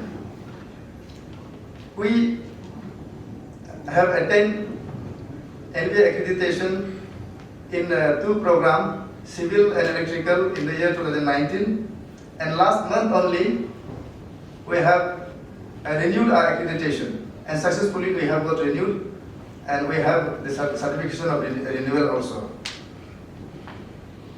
And there are a lot of activities that happens as regular institution. A lot of our colleges, polytechnics have shown various activities happening in the institution that I will not be dealing again. Our institution has got an approval from government for upgradation. So from next year, we'll be providing BTech and bachelor degrees in this 4 departments. So it will be upgraded to degree college. We have got the approval from our government. And simultaneously, this 4 departments which we are taking admission, we are already taking admission this year, will be in the process of closure. So soon this 4 departments, their diploma program is over, diploma will be closed, and the regular degree program will be offering in this institution. That is that achievement we have for this, because in the state we have running the functioning polytechnics, we have 7, 6 are government and 1 is private. So seeing the enrollment and other problems of the institution, the government have decided to upgrade this Rajiv Gandhi Polytechnic because it has already crossed 20 years. It is in 21st year of its existence, and it has been upgraded. So there are, as most of our principals, they have, even our deputy director yesterday, he have told many things regarding the problem that we face in our states regarding our polytechnic education system. The same, again, if I repeat, it will be a repetition again, but still, as I'm standing here, I need to tell something about my institution, what problems we are facing. Actually, Rajiv Gandhi Government Polytechnic is lucky amongst other polytechnics of our state, and even in some northeastern state also, because our location is just in the heart of capital city, not that far away from our main town, just 1-2 kilometers, and accessibility is very easy. We have various facilities that, because the infrastructure was built during one project, so a lot of funds were government got that time, but now it's under government of Arunachal, less funding, and funding is always a problem. But still, we have best facilities that can be provided to the institution, to the institute. So apart from that, as I said, enrollment of the institution for last 3-4 years, almost 5 years, is the biggest challenge for all the polytechnics in our state. Except for civil engineering department, which is, even this year also we have all 30 seats filled up. Again, demand is there for civil engineering, but in other departments, like electrical, computer science, and tourism, still the seats are laying vacant. So, while coming here also, we have we are talking to some of our principals from Manipur also. If they can send students, we are always welcome in other departments because seats are still laying vacant. That is one of the challenges that we are facing because of enrollment. Because of that enrollment only, we have to close 4 departments from our institution. And next is, again, common problem in job placement. Yes, there is a problem in job placement because it's not that companies are not coming for recruitment. They are coming. But our students, especially the environment which they are not interested in working in any private organization. Private in the sense, they are local contractors, local hotel owners, they used to recruit them, but still they are not interested because they need some kind of respectable job, especially in government sector. So most of the people, they don't choose to go for a placement, and mostly they prefer to go for a higher studies. That is the problem in our placement sector. And financial, as I said, it is always a constraint.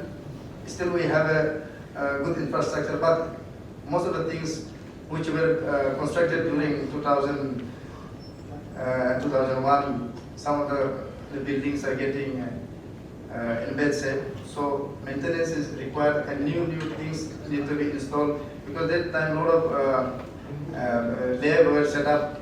Still, new instruments need to be updated. So that is a problem. That problems we are getting again. And internet connectivity in my, especially in our polytechnic, is not a big problem because we used to get internet regularly. This time also we could conduct NTA for common university entrance test. We have been conducting during vacation. We have conducted near about 1 week of exam successfully. We have conducted exam, but again, that cannot be guaranteed that internet connectivity will continue as it is continuing. So these are some of the challenges that our institution is facing because most of the things are there, but still there is a gap in having good number of students and getting the placement. That is the biggest challenge that we are having. Rest is okay, not that, but for other polytechnic, it may be a big challenge for our other polytechnic because the location is different. Our state, Itanagar is a capital, but it is not that plain as we hear in Dimapur because I would like to say something about Dimapur. We have been hearing about, sorry, not Dimapur, Imphal, sorry. Hearing about Manipur. Our mindsets were different. This is first time I have visited Manipur. So after landing here in Manipur, my everything, that what mindset I was having, everything has changed. So such a beautiful place. Really, I have, before coming also, I was thinking how I'll go to Manipur, but after landing here, after visiting today also, I went to some the Loktak and all. I'm really, my whole thinking has been changed after landing here in Manipur. So it's a very beautiful place. Okay. So these are some problems that we are facing. Otherwise, it's okay, and we are lucky that we have both MBA accreditation. Our college has been upgraded to degree college. So that time again with you, and one more thing, even in AICT approval process this time, we could achieve less or zero deficiency because we could meet up most of the requirement of AICT approval process. That is also one of our biggest things that we have achieved. Okay, and apart from that, everything is okay. Now I'll just go through the slides. There are some information which are some points which are important but not relevant for this workshop. That's why I have not gone through slide by slide. I'll just have a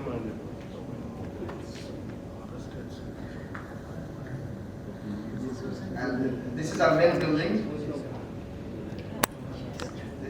I'll just show some of the photos only because the rest are not relevant. This is a photo. This is civil building. That one is civil building. Non-academic building. Different labs.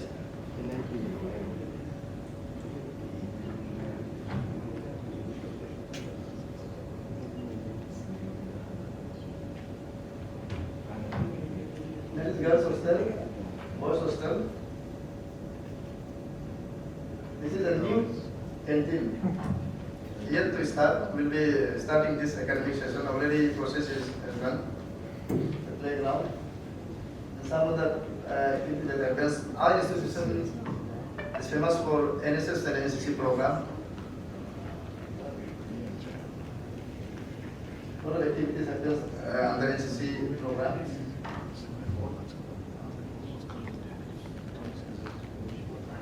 We have started community college in 2 streams, Government Fashion Technology and Tourism in the year 2013. Now it was a 3 years project, so till 17 we had that project. This is annual program of our institution RELA. Oh, plantation. Thank you. Thank you. Principal sir is in good comment. Sir, very sad. For us, it is sad news. For you, will be happy because you will get updated and you will no more be a polytechnic. So we will have to say bye bye to you. Nice observation, sir.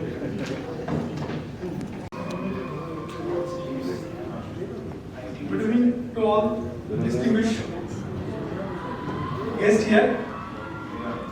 I will just do the presentation in 5 minutes, not more than that.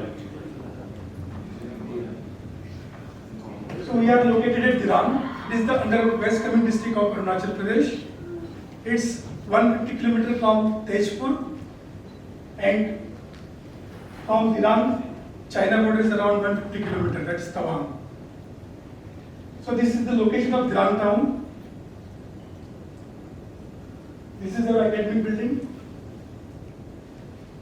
We are established in 2014. These are the programs we run. And this is the challenge and opportunities also. The major concern for our students is employment, and we are getting students in only civil engineering, but they have got the opportunities in these private power companies or contractors. They are looking for civil engineers, and these are some public sector companies and some state government departments. They recruit civil engineers. That's why there is a demand for civil engineering branch only in our state. Other branches like mechanical, electrical, very less motivation for those branches.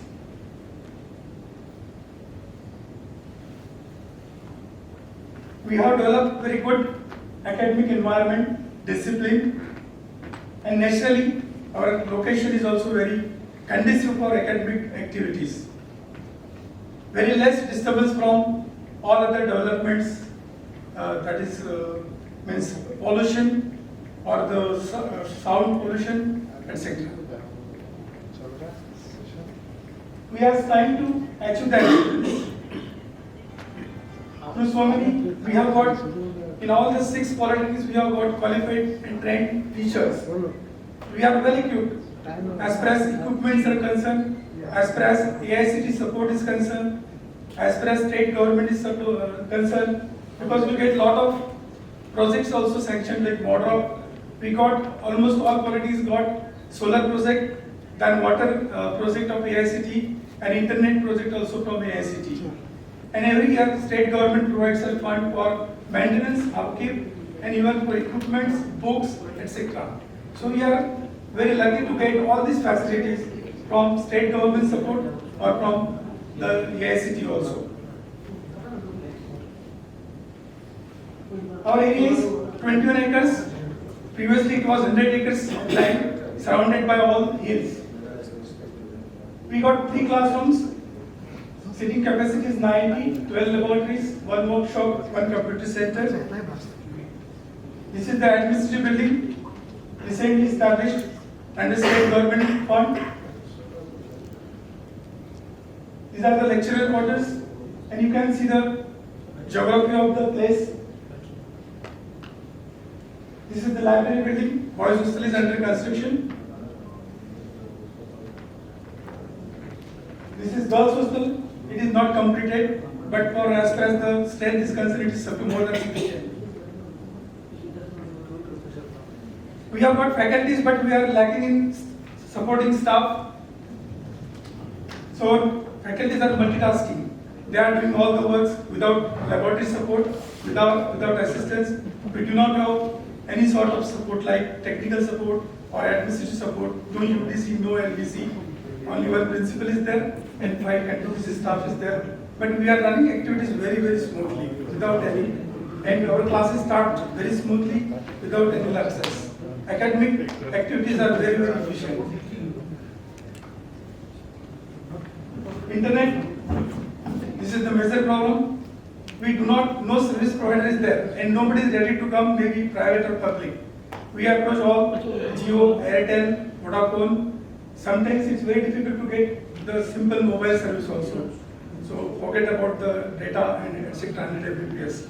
So that is conveyed to all major authorities, including AICT also.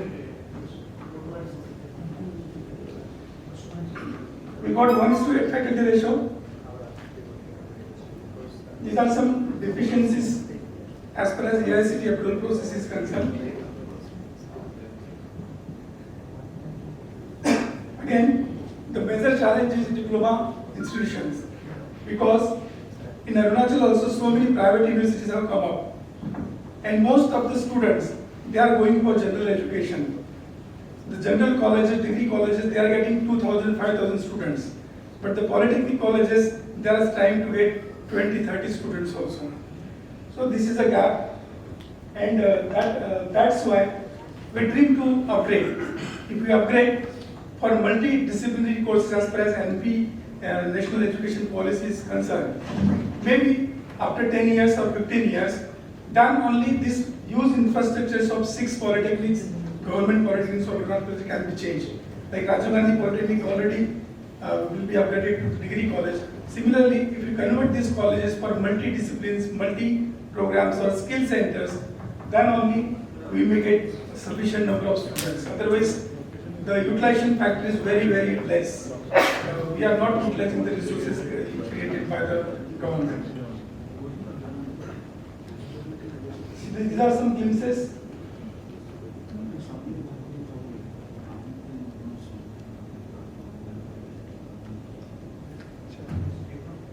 Our students are very good at sport activities or extracurricular activities.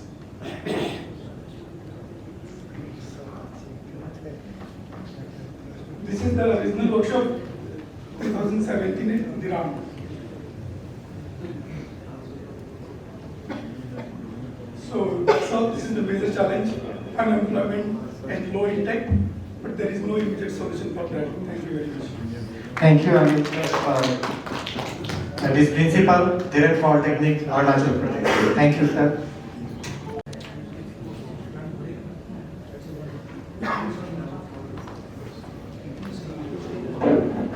Good evening all. I'll not take much time, just a few minutes, and just a brief correction. I'm not the principal of Assam Textile Institute. I'm the head of the department there. Here, I would like to just talk about a small thing that is known as Indian Society for Technical Education. During the deliberation of yesterday and today, we have come to know that as far as MBA is concerned, membership of a professional institution is required. So in this regard, the institution which we have here in our hands is this Indian Society for Technical Education. It is a very old institution here, and its motto is for career development of teachers, personal development of students, and overall development. And the objective here is to assist and contribute to the production of development of top quality professionals. Just some time back we were talking about the gaps which are present there in the curriculum and what the industry requires. So this is a place where these things can be taken care of. This is a very old establishment. It was established way back in 1941, and first it took place in Delhi. And here I would just like to add, before the AICT came into effect, it was the ISTE which was meddling into giving funds and other things. Now coming on to the activities of ISTE. ISTE is involved in conducting a lot of programs and in collaboration with AICT as well as NBA. Lot of short-term programs. Earlier on it was known as summer school and winter school. And as you can see, it is very well accepted throughout the whole country for polytechnics. Their teachers' participation is more than 56,000, and it has been going on there. And the best part is, it is in collaboration with MHRD and AICT. Then we have organized a lot of faculty development programs for engineering teachers and professionals. Even in the last pandemic session, a number of refresher courses were held online. So it was collaboration between AICT and ISTE.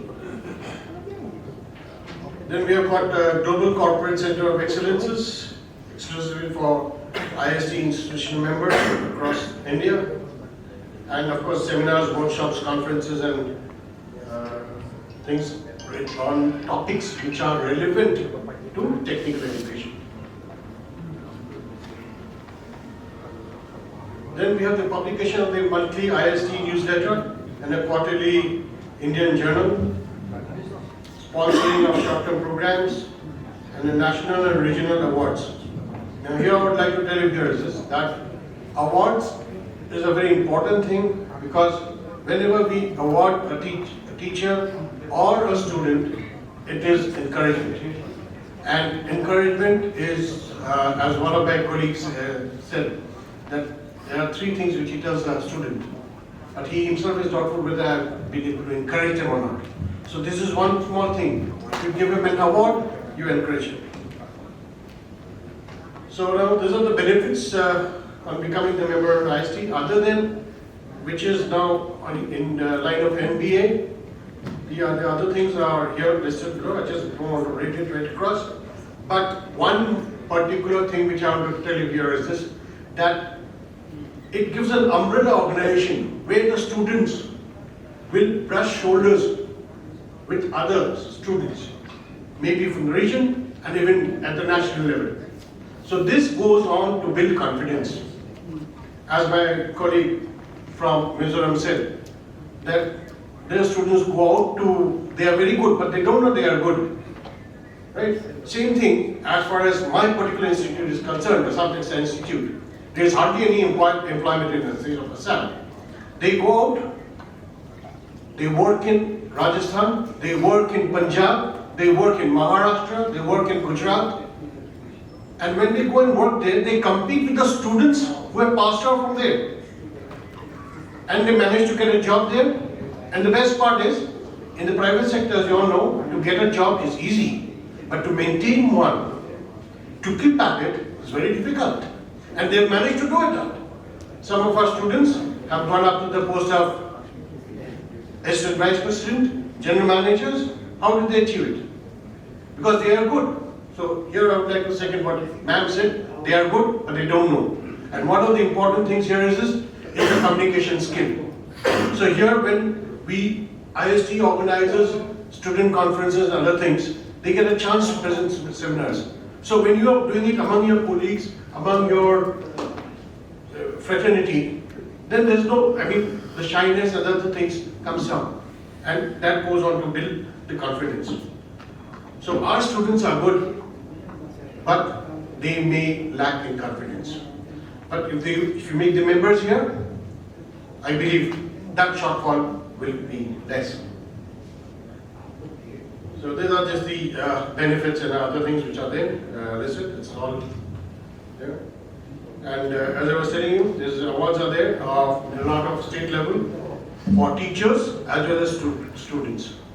But the basic thing here is this, that why we have these awards. It is to encourage for innovation and excellence, both among teachers as well as among students. So we have got awards for best project, or best things and all like that. So just to encourage the students for innovations and all that. And as you may recollect, in the NEP now, the thrust is on innovation. जो है तो है, उसको छोड़ो, नया कुछ सोचो. So innovation is here it comes. And now I would like just to come to the memberships. There are different type of membership. There are institution membership, life memberships, student memberships. So I would request in Assam and the eastern states, just 37 institutions are members. So in Assam, most of the old polytechnics are members. So I request the new polytechnics and plus the other states who are not members. I would like to urge you to become members so that you can be think. These are membership fees. It's all available on the net. But still, I'd just like to say that for polytechnics, it's 11,918. This is one-time fees. This is for lifetime for the institution. Life membership for a person is for faculty is 3,540. For students, polytechnic students, it is 236 rupees per student. And the best part is directly go to the portal, online portal, just fill up the form. Things are very easy now. You don't have to make any demand draft. You don't have to invest, anything of that sort. It's very easy, user-friendly. You can just go ahead. And just to tell you, at present, the number of institution members are in India are 3,000, more than 3,000. Life members are nearly touching 1.5 lakhs. Student members, 5 lakhs. Faculty chapters are 1,450, and student chapters are 1,633. So with this, I'd like to wrap up. Thank you. I'm Tanmoy Das, and I'm the section chairman for Assam and Eastern States. And my number is there, and that's my email ID. So if I can be of any help to you all, it'll be a great privilege for me. And I'd like to thank UNIT director for allowing me to present here. Thank you, sir. Thank you all. Thank you, sir. Thank you, sir. Indeed, it is required not only and wonderful arrangement for the guest. And also I want to thank our director NIT India and his team for sponsoring this wonderful workshop. Thank you so much. I am Vipulu, Additional Director of Technical Education. I thought there will be deliberation on overall discussions, but I'm told that there won't be any deliberation. So I just want to say two things. I have been attending 4 offline workshops, and the challenges, the difficulty faced by all the states, the politics has remained the same. No much improvement. That is why I want to challenge all the politics of Northeast states, the Department of Technical Education. Let us all rise up. Let us come up. As one of our professor DeBose has said, the attitude. We all have to change our attitude. Why should we beg help from other people, NNTTR, nor other people of outside northern states? It is very embarrassing, very shameful.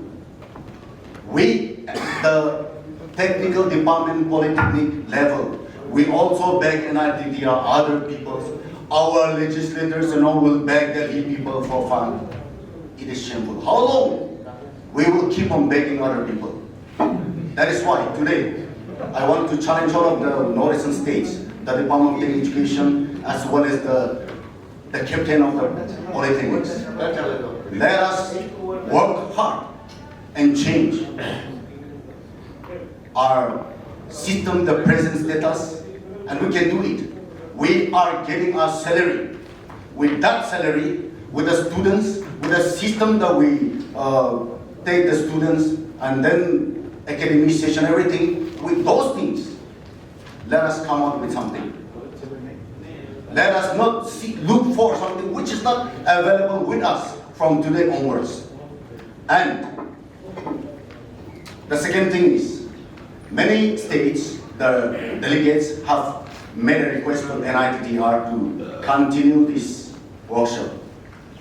So I don't know whether this will be considered or not. If it is considered, then it will be good. If not, I will tell you, the Nagaland, the Department of Education government will surely conduct one smart workshop before 2025. I'm telling you, we will have a wonderful workshop which will be called a smart workshop. In there, we will not discuss about the difficulties nor challenges faced by all of us, but we will discuss only the achievement and the success stories in that workshop.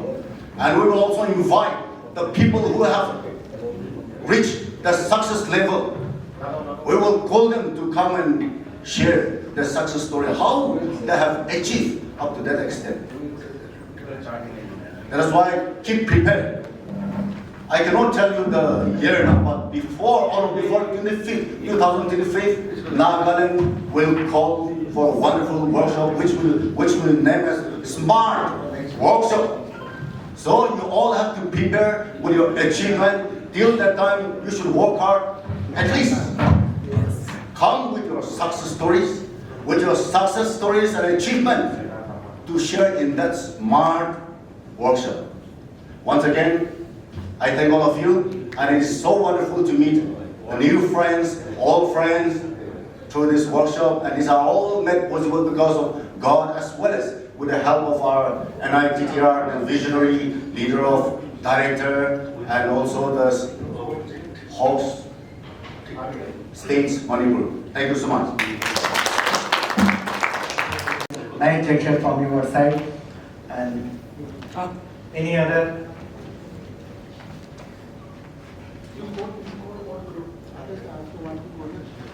So thank you, Krishna Didi, Nagaland. So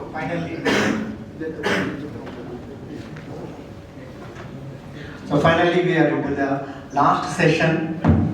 So I would like to call upon our Honorable Director, Dr. Devi Prasad Mishra, to propose recommendations. Please welcome our Honorable Director, NEP Doctor.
all the delegates and principals and also the DTs, all my faculty colleagues, and we are basically deliberating for last 2 days. It was a great occasion for us to interact and discuss and debate about various aspects of technical education pertaining to the diploma. And if you look at, we are in the new era of the NEP 2020. Therefore, we really trying to look at that and how we can utilize it to the advantage of improving the quality of the education, particularly diploma level. And this workshop is going on for last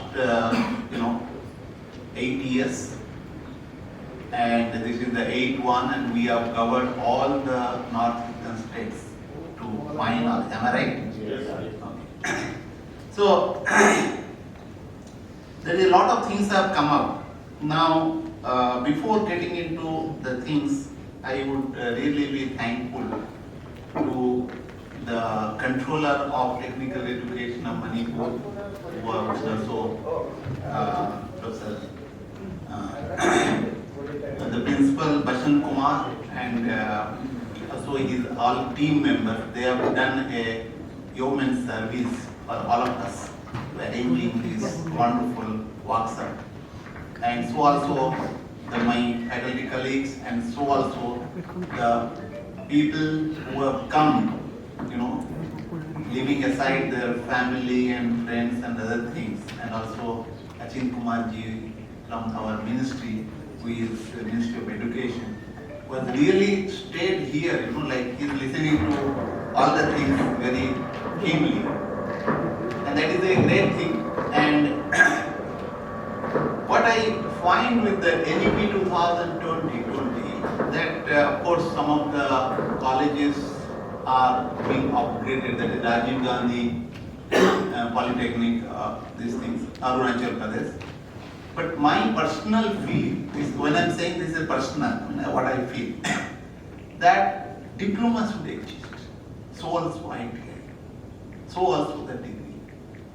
But with these changes, what can be done is that they can be, need not to be upgraded, rather they should have a branch of for another kind of things for BTech or MTech, so that it will be a incongruent with the vision of NEP 2020, and where the flexibility will be there. For example, a student who has joined for ITI, he can go to diploma if he wants to.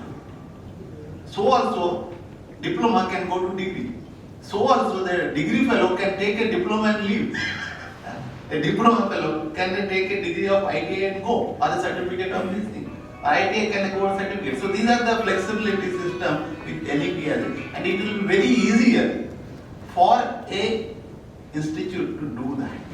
So therefore, particularly the DTs and other things who are the helm of affairs of their respective states, for doing that, maybe this is the idea which is crossing my mind, and therefore I thought let me share with you.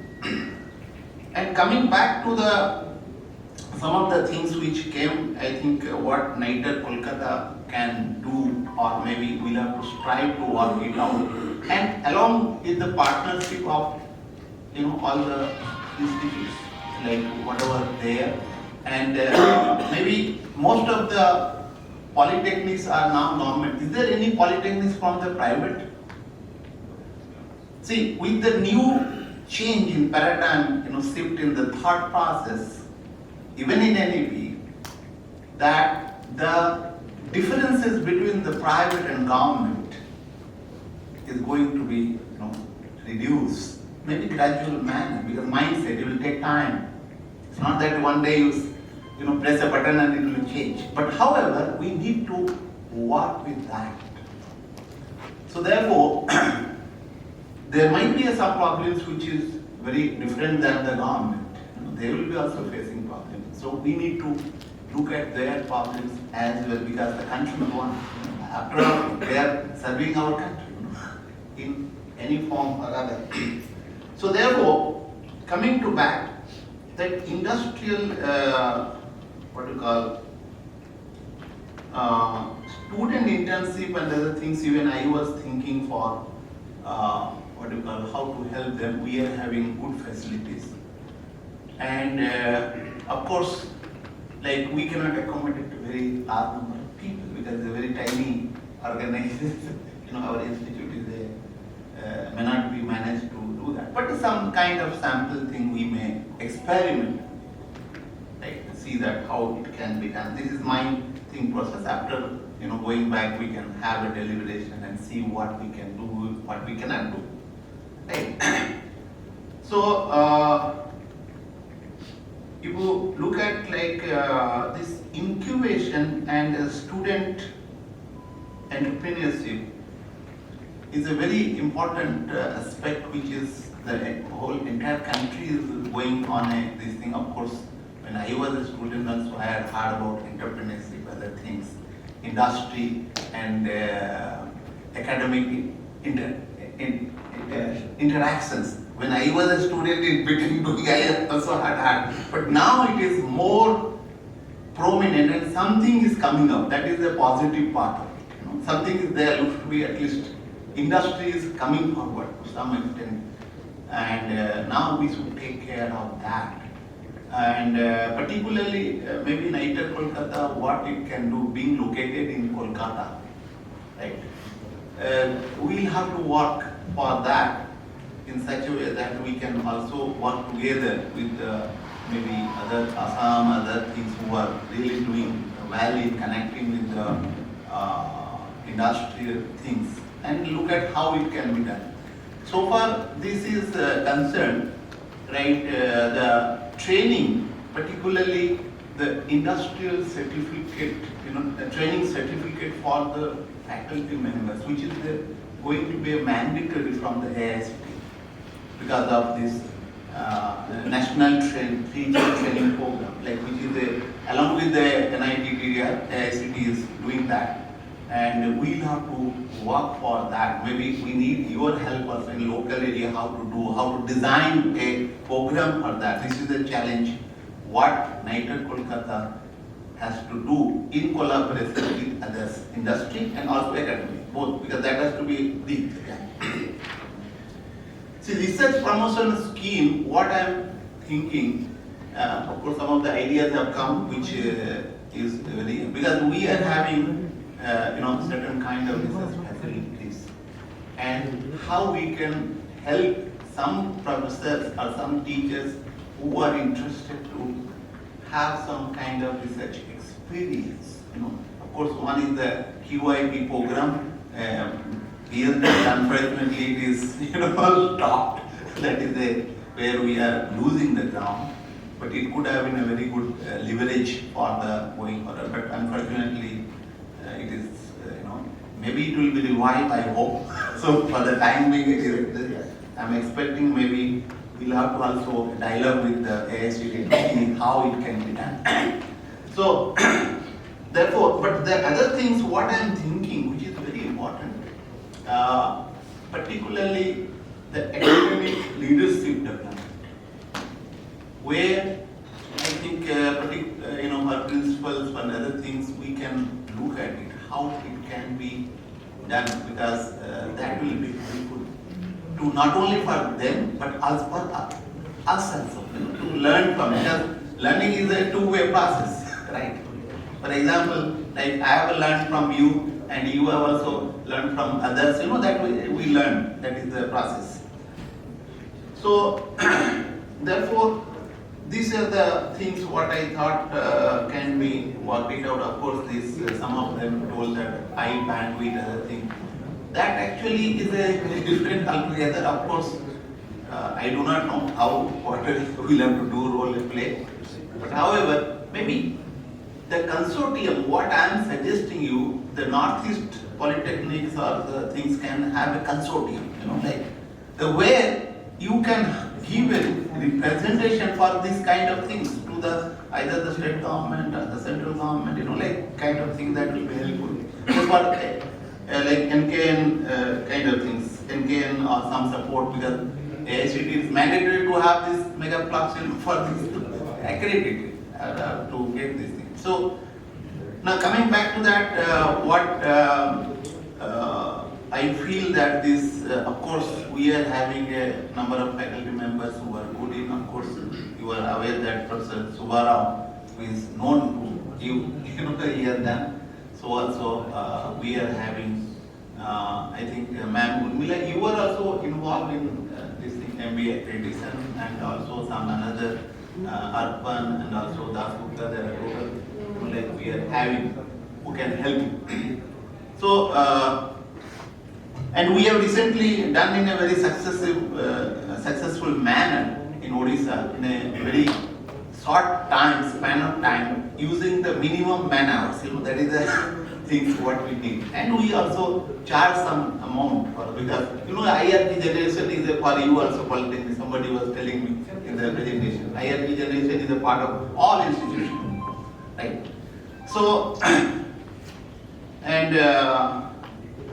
I have already talked about the training program and work on implementation strategy of NEP 2020. As I feel that NITER Kolkata can really do a thing along with taking some kind of input from the various organization or for specific polytechnics, because there is some global problems with the NEP how to implement. Also, sir, there are certain local problems, local to the specific institute.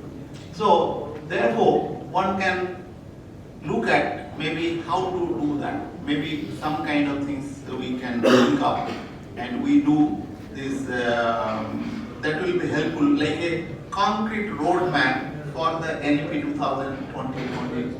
Particularly, we can start with this thing. We can take a one institute, like let's say one polytechnic. Look at what are the things are required. With the discussion, both the sides. It's not that only NITER Kolkata will work, what I'm thinking. Because both are required. And then if you go to one single road map we can make, then, we can look at others and we'll have to implement. Let me tell you, one road map doesn't mean that once we'll do it will be over. It's like your curriculum. It's not that one curriculum will be done. And in NEP 2020, let me tell you, curriculum, what I have understood, maybe ma'am is there, he can tell you, like, that curriculum is basically designed by the institute, right? That depending on their local needs, this thing, kind of students. So therefore, those things, how to train the people to design their own curriculum is a very, very important thing, where NITER Kolkata can play a role in a little scientific way, because the curriculum, the way it is being developed, according to my current understanding, is not really good. Right? That is the scientific basis of that thing has to be looked at, and it has to be documented. Coming back to that, let me also suggest you people, because where NITER Kolkata needs your help, because when I joined, I also started discussing with my faculty member about educational research. Because in this country, educational research is missing. Because unless you do, how long you go on, taking the ideas from others and then implementing and then, not owning them, right? So therefore, the educational research is missing. And unfortunately, NITER Kolkata alone cannot do that, because where is the student? And even if they will do, it may not be useful to you people. For example, diploma students are different. We are having some PG students, right, which are, there is a different thing, I will not discuss that. But we cannot do. What we need also, for example, if I'll ask this thing for just a second, any of you have kept the data of how the curriculum is implemented, how it is being, what are the lacunas and where it lacks, whether you have evaluated using the scientific tools? what is known as qualitative research methodology. Right? If you have not done, what will you do with your curriculum? Right? How will you revise it? Can you do that? Revise on based on what? So therefore, that is missing to my knowledge. I may be wrong. If I am wrong, you can very well educate me. I will be happy to learn. Are you getting it? Because whatever I get is a very narrow band, data. See, you are having a very broad band, so therefore you will be more input. So therefore, what my suggestion would be that we need to do that. And for that, your help is required, and so also our faculty member can really do a wonderful thing. Particularly, I will be very happy if it can be done, maybe within a couple of years, and some things would come out. Means what should be the thing, like how we are doing, whether we are doing properly or not, and then what are the lacunas are there, how to address those problems, right, in a systematic, scientific manner. And this is what you call something about conduct new training areas like teaching, like skill development, life skill development, biomedical instrumentation, textile, garment technology, medical electronics. I think some of them we can really do that very well because even I am planning for something lifelong learning, lifelong life skills particularly. Pertaining to life skill, what people are Venezuela has done, but what he has done, he has looked at from a general thing, his own thing, but we don't have an Indian touch.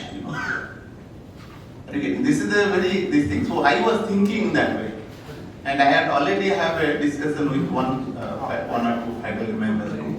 Let us think in that way. Because what is the need of the hour is that the life skill will teach their own way what our student will be. Anyway, they are confused, and they will be more confused, right? So therefore, and we are losing.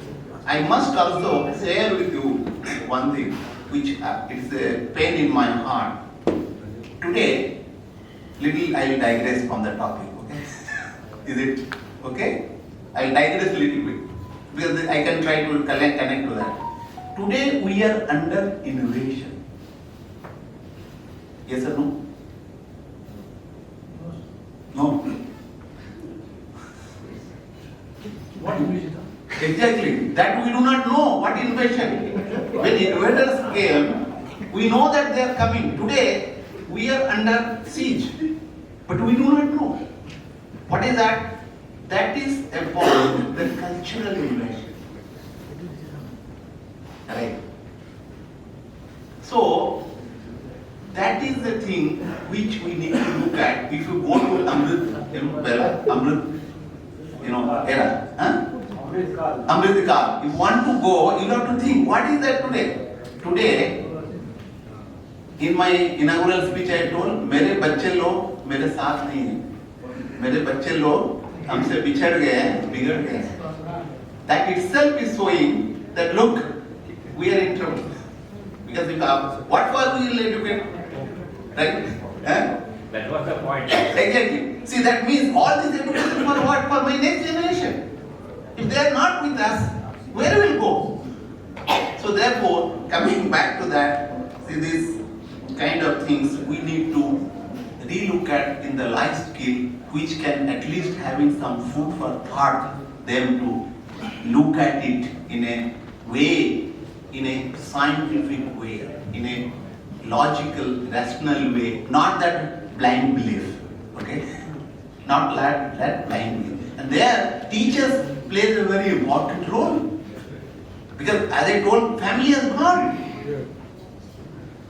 Earlier days, the family was a great school of, that imparting education. But today, family is what? Mother is working, father is working. Children are being there, they are sent to the. I will not get into that, it is very close to my heart, I will not take your time. So I will come back to that. Therefore, life skill means it will be a game changer, provided we also feel for that and at least give some input, or maybe you can call it, seeds, put the seeds that may germinate. The job of a teacher is what? Job of a teacher is not only for content delivery, okay? Job of the teacher is to inspire, as I think Professor Desai told, and put the seed. That will be coming into a very big these things. That is where we are lacking. And in modern time, I must tell you also, see today if you look at our students, particularly I can tell from my own experience, a lot of students, they don't learn in the way I will learn when? Before exam. Right? Before exam, they will be doing well. Particularly IIT students, I can tell you, before exam, they will be very serious. Rest of the things they will be not. Okay? Because all materials are there. Earlier days, you have to take a note. If, a person is writing, you have to be very careful, attentive in these things. And if you will not having note, you will be in trouble. Right? But today, it's not. Today is a lot of information, more than what you can know, more than what you can give. So, of course, your experience is important. That also can be articulated even. So, therefore, coming back to that we are, as I told, we are planning for a modular training programs, which can lead to a certificate. Of course, I hope that the next academic council of NITER will be, pushing that out. I am working for that quite some time, but let us see that we can do the. Let me just give a little bit ideas about that. That is, I think, suppose you have done a interest in the let's say artificial intelligence, let's say new things. So what you can do, you can be doing a course 1, 2, 3, which will be related to that. Then you will get you are getting trained in the artificial intelligence in this along with the lab. Something like that. And another idea is coming to my mind. This lab is very important. I must tell you what I had experimented in IIT. In a lab, what will happen? You are having some kind of experiment setup. People will go and conduct experiment, and some of the places where the students are not allowed. Why? Because it's expensive instrument. They will spoil it. If they will spoil it, I cannot conduct a class next semester. So I am in trouble. So therefore, we don't allow them to fiddle around. But that is boring. What can be done? Of course, this suggestion I am giving, because this is a great forum, I should also, a lot of principals are there who can execute it. So I am taking that liberty to talk about it. See, I will have to say that, whatever the instruments are required, I will give. Okay.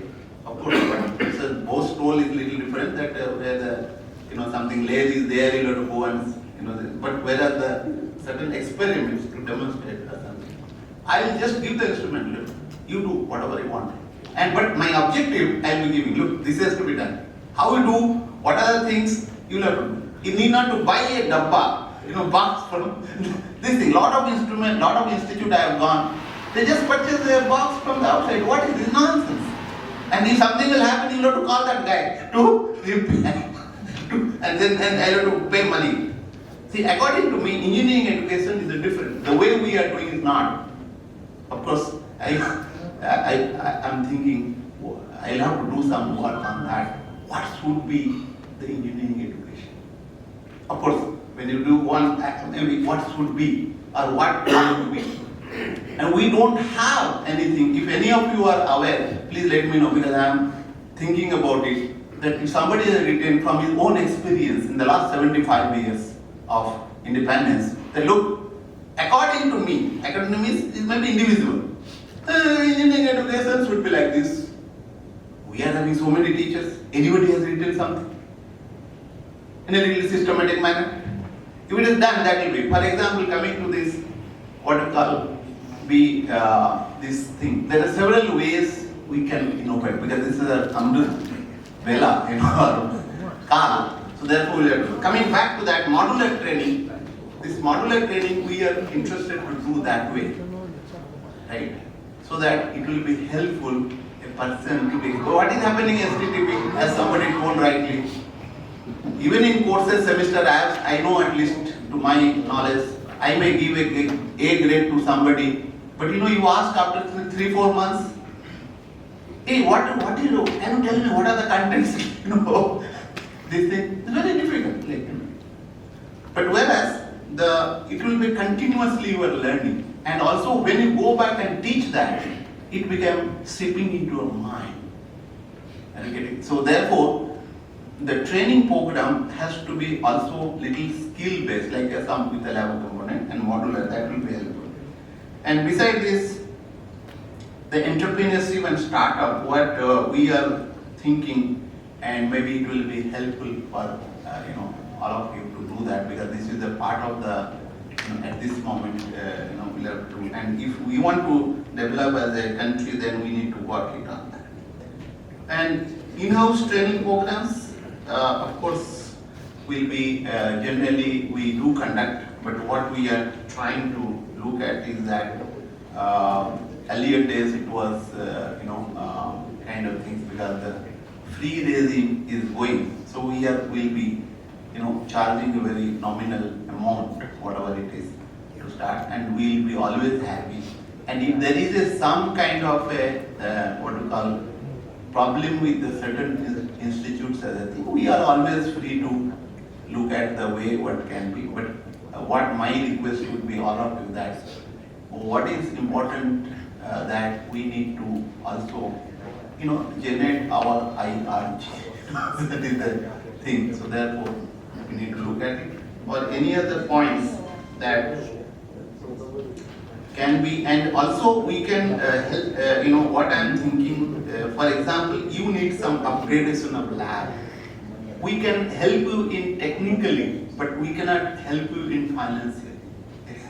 For example, you want to design a lab course, or what are the instruments, or other things you want to have. I think my professors United KOLKATA can help you in that regarding, I guess. And then this is a very good suggestion has come. I think I feel of working along with you people, along with my teams from the United KOLKATA. NRIF, ranking systems or criteria for the polytechnic which is missing. If we will do, it will be a great work for the nation as well. And this will be indigenous, because NRF rank, what is it, basically taken from outside. But if we do from ourselves, this will be a very great opportunity for us. Of course, this is my belief or whatever I have understood. So I think very bright future in front of us, and we'll have to work together and see that. I think one DD from Nagaland, he told in a very positive way. I liked it, and I couldn't remember his name, but I really congratulate him and all of you that we need to not really self-sufficient, self-reliant. And I'm not remembering exactly the quotation from Swami Vivekananda, who told that you don't want to get any help from the foreign country. If you cannot do that, wait for time to come, but struggle to achieve that.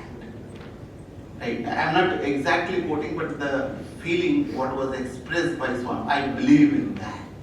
And once we do, we may fail sometimes in the beginning, because when you start something new, failure is a thing, but we need to take the risk. Right? And risk taking is a very important aspect.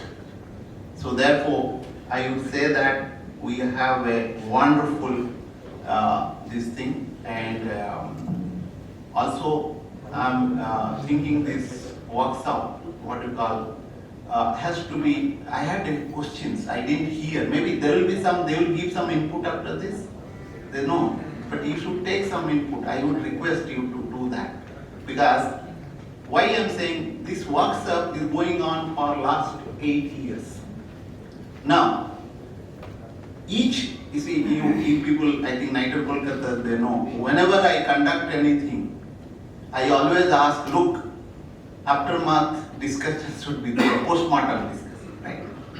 what are the things we did good, what are the things we need improvement, what are the things we can do to improve it further. Because that is important, that we are missing. It's not that we started with one, but as you go on, we will be going. So therefore, my suggestion, you may take 15-20 minutes. I hope you people will give. For example, this workshop, I asked a question, hey, how you want to have this workshop to continue, but in which manner, so that it will be more effective. The less man hours being spent, the more output, and which is implementable.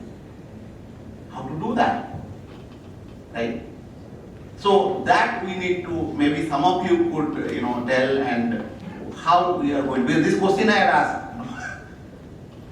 I can spell out what I am in mind, but as a teacher, a teacher who asks a question and answer a question, he is not actually teacher, he is a butcher. And let me tell you, nowadays, most of teachers are good teachers, they are doing that. Why? Students are not in a position to answer the questions, or they are not, nowadays the discussion is very less. It's a monologue, which is killing us. So, therefore, my request would be, instead of closing it here, it should have some feedback, at least in oral way. How, because a lot of people showed enthusiasm to continue this workshop. Now we need to do a soul searching, or what we call post-mortem kind of things. Like how we are going to conduct it a more effective, more customer. Having this thing, let me tell you the thing. As an academician, please don't mind my words. I will tell as an academician, not as a director, as a teacher. I always feel that any academic activities, any workshop, any seminar need not to be conducted in a hotel. It should be conducted in the academic environment, because that is a temple. I cannot conduct a puja in other place. Of course, this is my personal feeling, not as a director of NIT at KOLKATA, as a teacher at heart. Academic activities means it has to be done in the temple of learning. And that is having a lot of advantage. For example, I could have seen a college, what is the state, and I could have gone to the lab and seen it. But I lost the opportunity to do that as an individual. So therefore, of course, this is my personal view. And as a teacher, I will tell what I feel. Please don't mind my words. Thank you very much. Let me end with a mantra. Asatoma Sadgamaya, Tamasoma Jyotirmaya, Mritanman, Amritam Gamaya, Om Shanti, Santi, Santi, Sabha. Thank you, sir, for your. Namaste, Kurumjari. Kurumjari in Manipuri means Namaste. So, as all good things come to an end, our conclusion part is starting now. And we will present a humble memento to all the participants. And our memento is about polo. A player sitting on horseback and playing polo. So, as you may know or not, but the game of polo, it is a person riding a horse and playing hockey. It originates from Manipur only. So when the British came, they took this to their country and they call it polo, and it spread throughout the world. And the thing they change is only the dress of the player. So we Manipuris, this dhoti पहन के खेलता था, Manipuri turban पहन के खेलता था. British, they put a helmet and the long pants and the boots. Only that difference is there.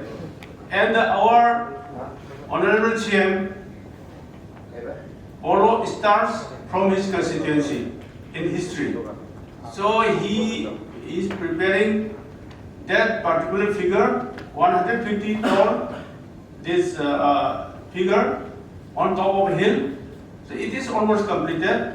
And next time when you come to Manipur, say after 1 year it will be ready. So it is a very beautiful hillock, some 5 kilometers in the northern side, and it will be a tourist place also. So it will be a wonder statue, 150 feet tall.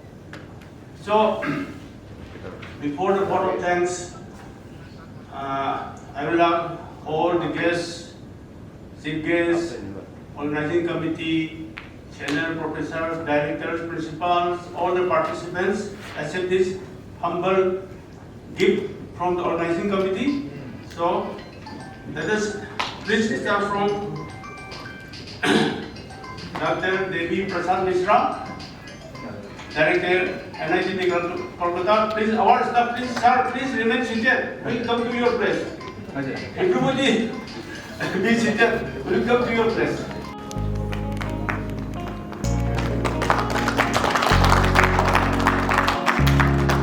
Next, I please.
Then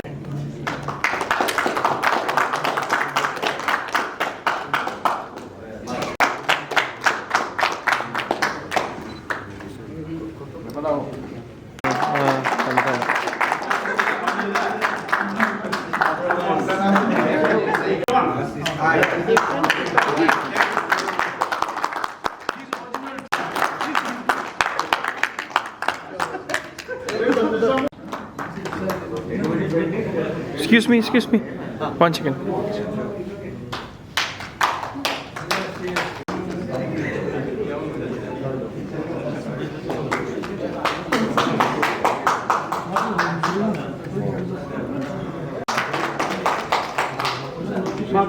now everybody have got Desai, IIT Kharagpur faculty and the PhD member, IMPERIAL, KOLKATA.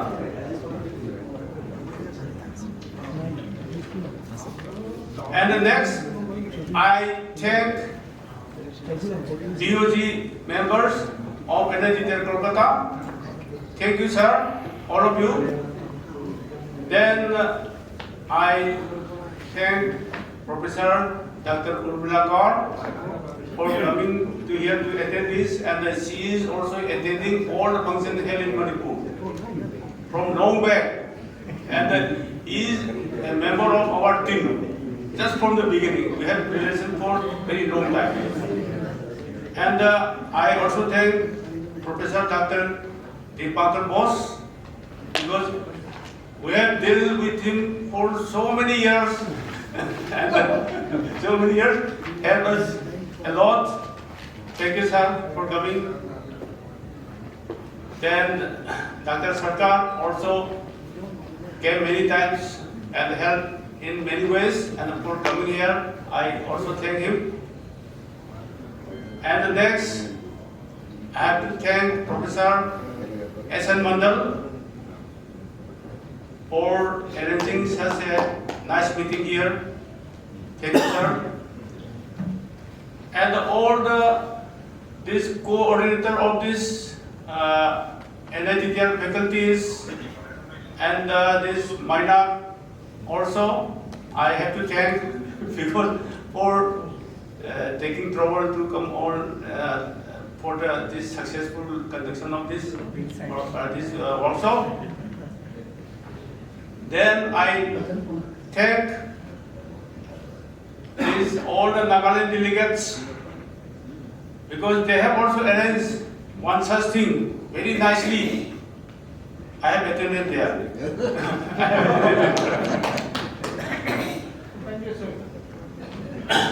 So Nagaland also they are organizing Hornbill Festival. Very in winter. Please go on the sea. Very nice thing. So everybody is afraid to come to our place. So Nagaland you go, very hospitable. Manipur also, those who arrive first time, before arriving they may be afraid. But after arriving, everything will be gone.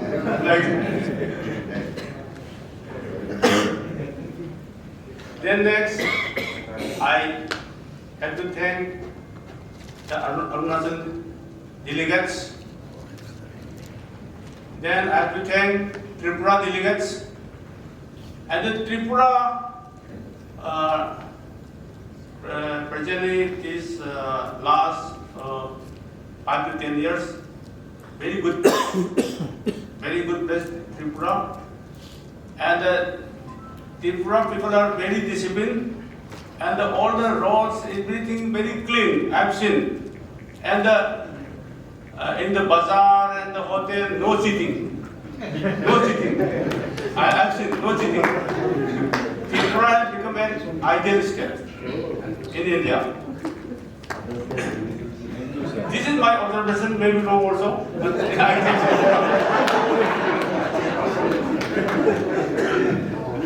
Next, unfortunately, Tripura can't help this physical workshop due to COVID. Very unfortunate. Mizoram also. Mizoram must be beautiful, but I am not landed on the art of Mizoram. I landed to the airport many times, but I don't have the facility to climb down. Next, I will take delegates from Meghalaya. So Meghalaya is very near to Assam. But I wish I will visit Meghalaya one day. I have to visit also, but till now I have not visited Meghalaya physically. And Assam, you know, it is a very vast, so I thank all the participants of Assam, very vast, so many cultures. It is just like another India. Then I have to thank our state government also for permitting to conduct such things, because our state government actually now fund currencies everywhere. So first they ask, who will fund?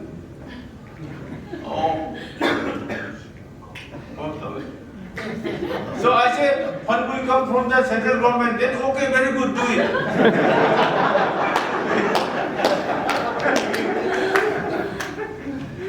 So, but they can't give any money now, because even for our polytechnic, for purchasing of workshop equipments and all, it is fund is zero. So we manage from the when we take admission from the students, we have some funds are there, because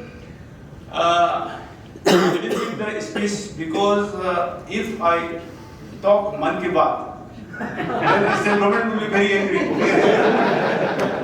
If I tell the truth, they will be very angry. That's right. Then I have to thank Sikkim delegates. I have to visit Sikkim also. Thank you for coming here, because Sikkim is a very beautiful place, I heard. So I have to go. Then I thank our controller. Actually, controller is the director, but Manipur previously in 1972 they was as controller. Still, it is controller. Then I thank my colleagues, my senior faculties. I will not name everybody, but for their cooperation. Because of them only, this workshop can be arranged, because I myself is nothing. I can't do anything without their help. So they make it happen. So all of you, thank you very much. And let us assemble for a group photograph. And first, let us arrange some chair here. Somebody sit in the chair, and the back we some stand, and this must be seen clearly. So the beautiful photograph is. Yeah.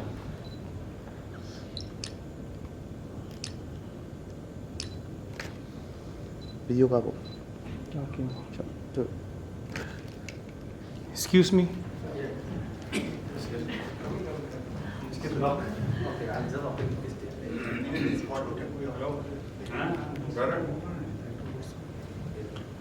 Wanted and she can share the other 60 cameras though.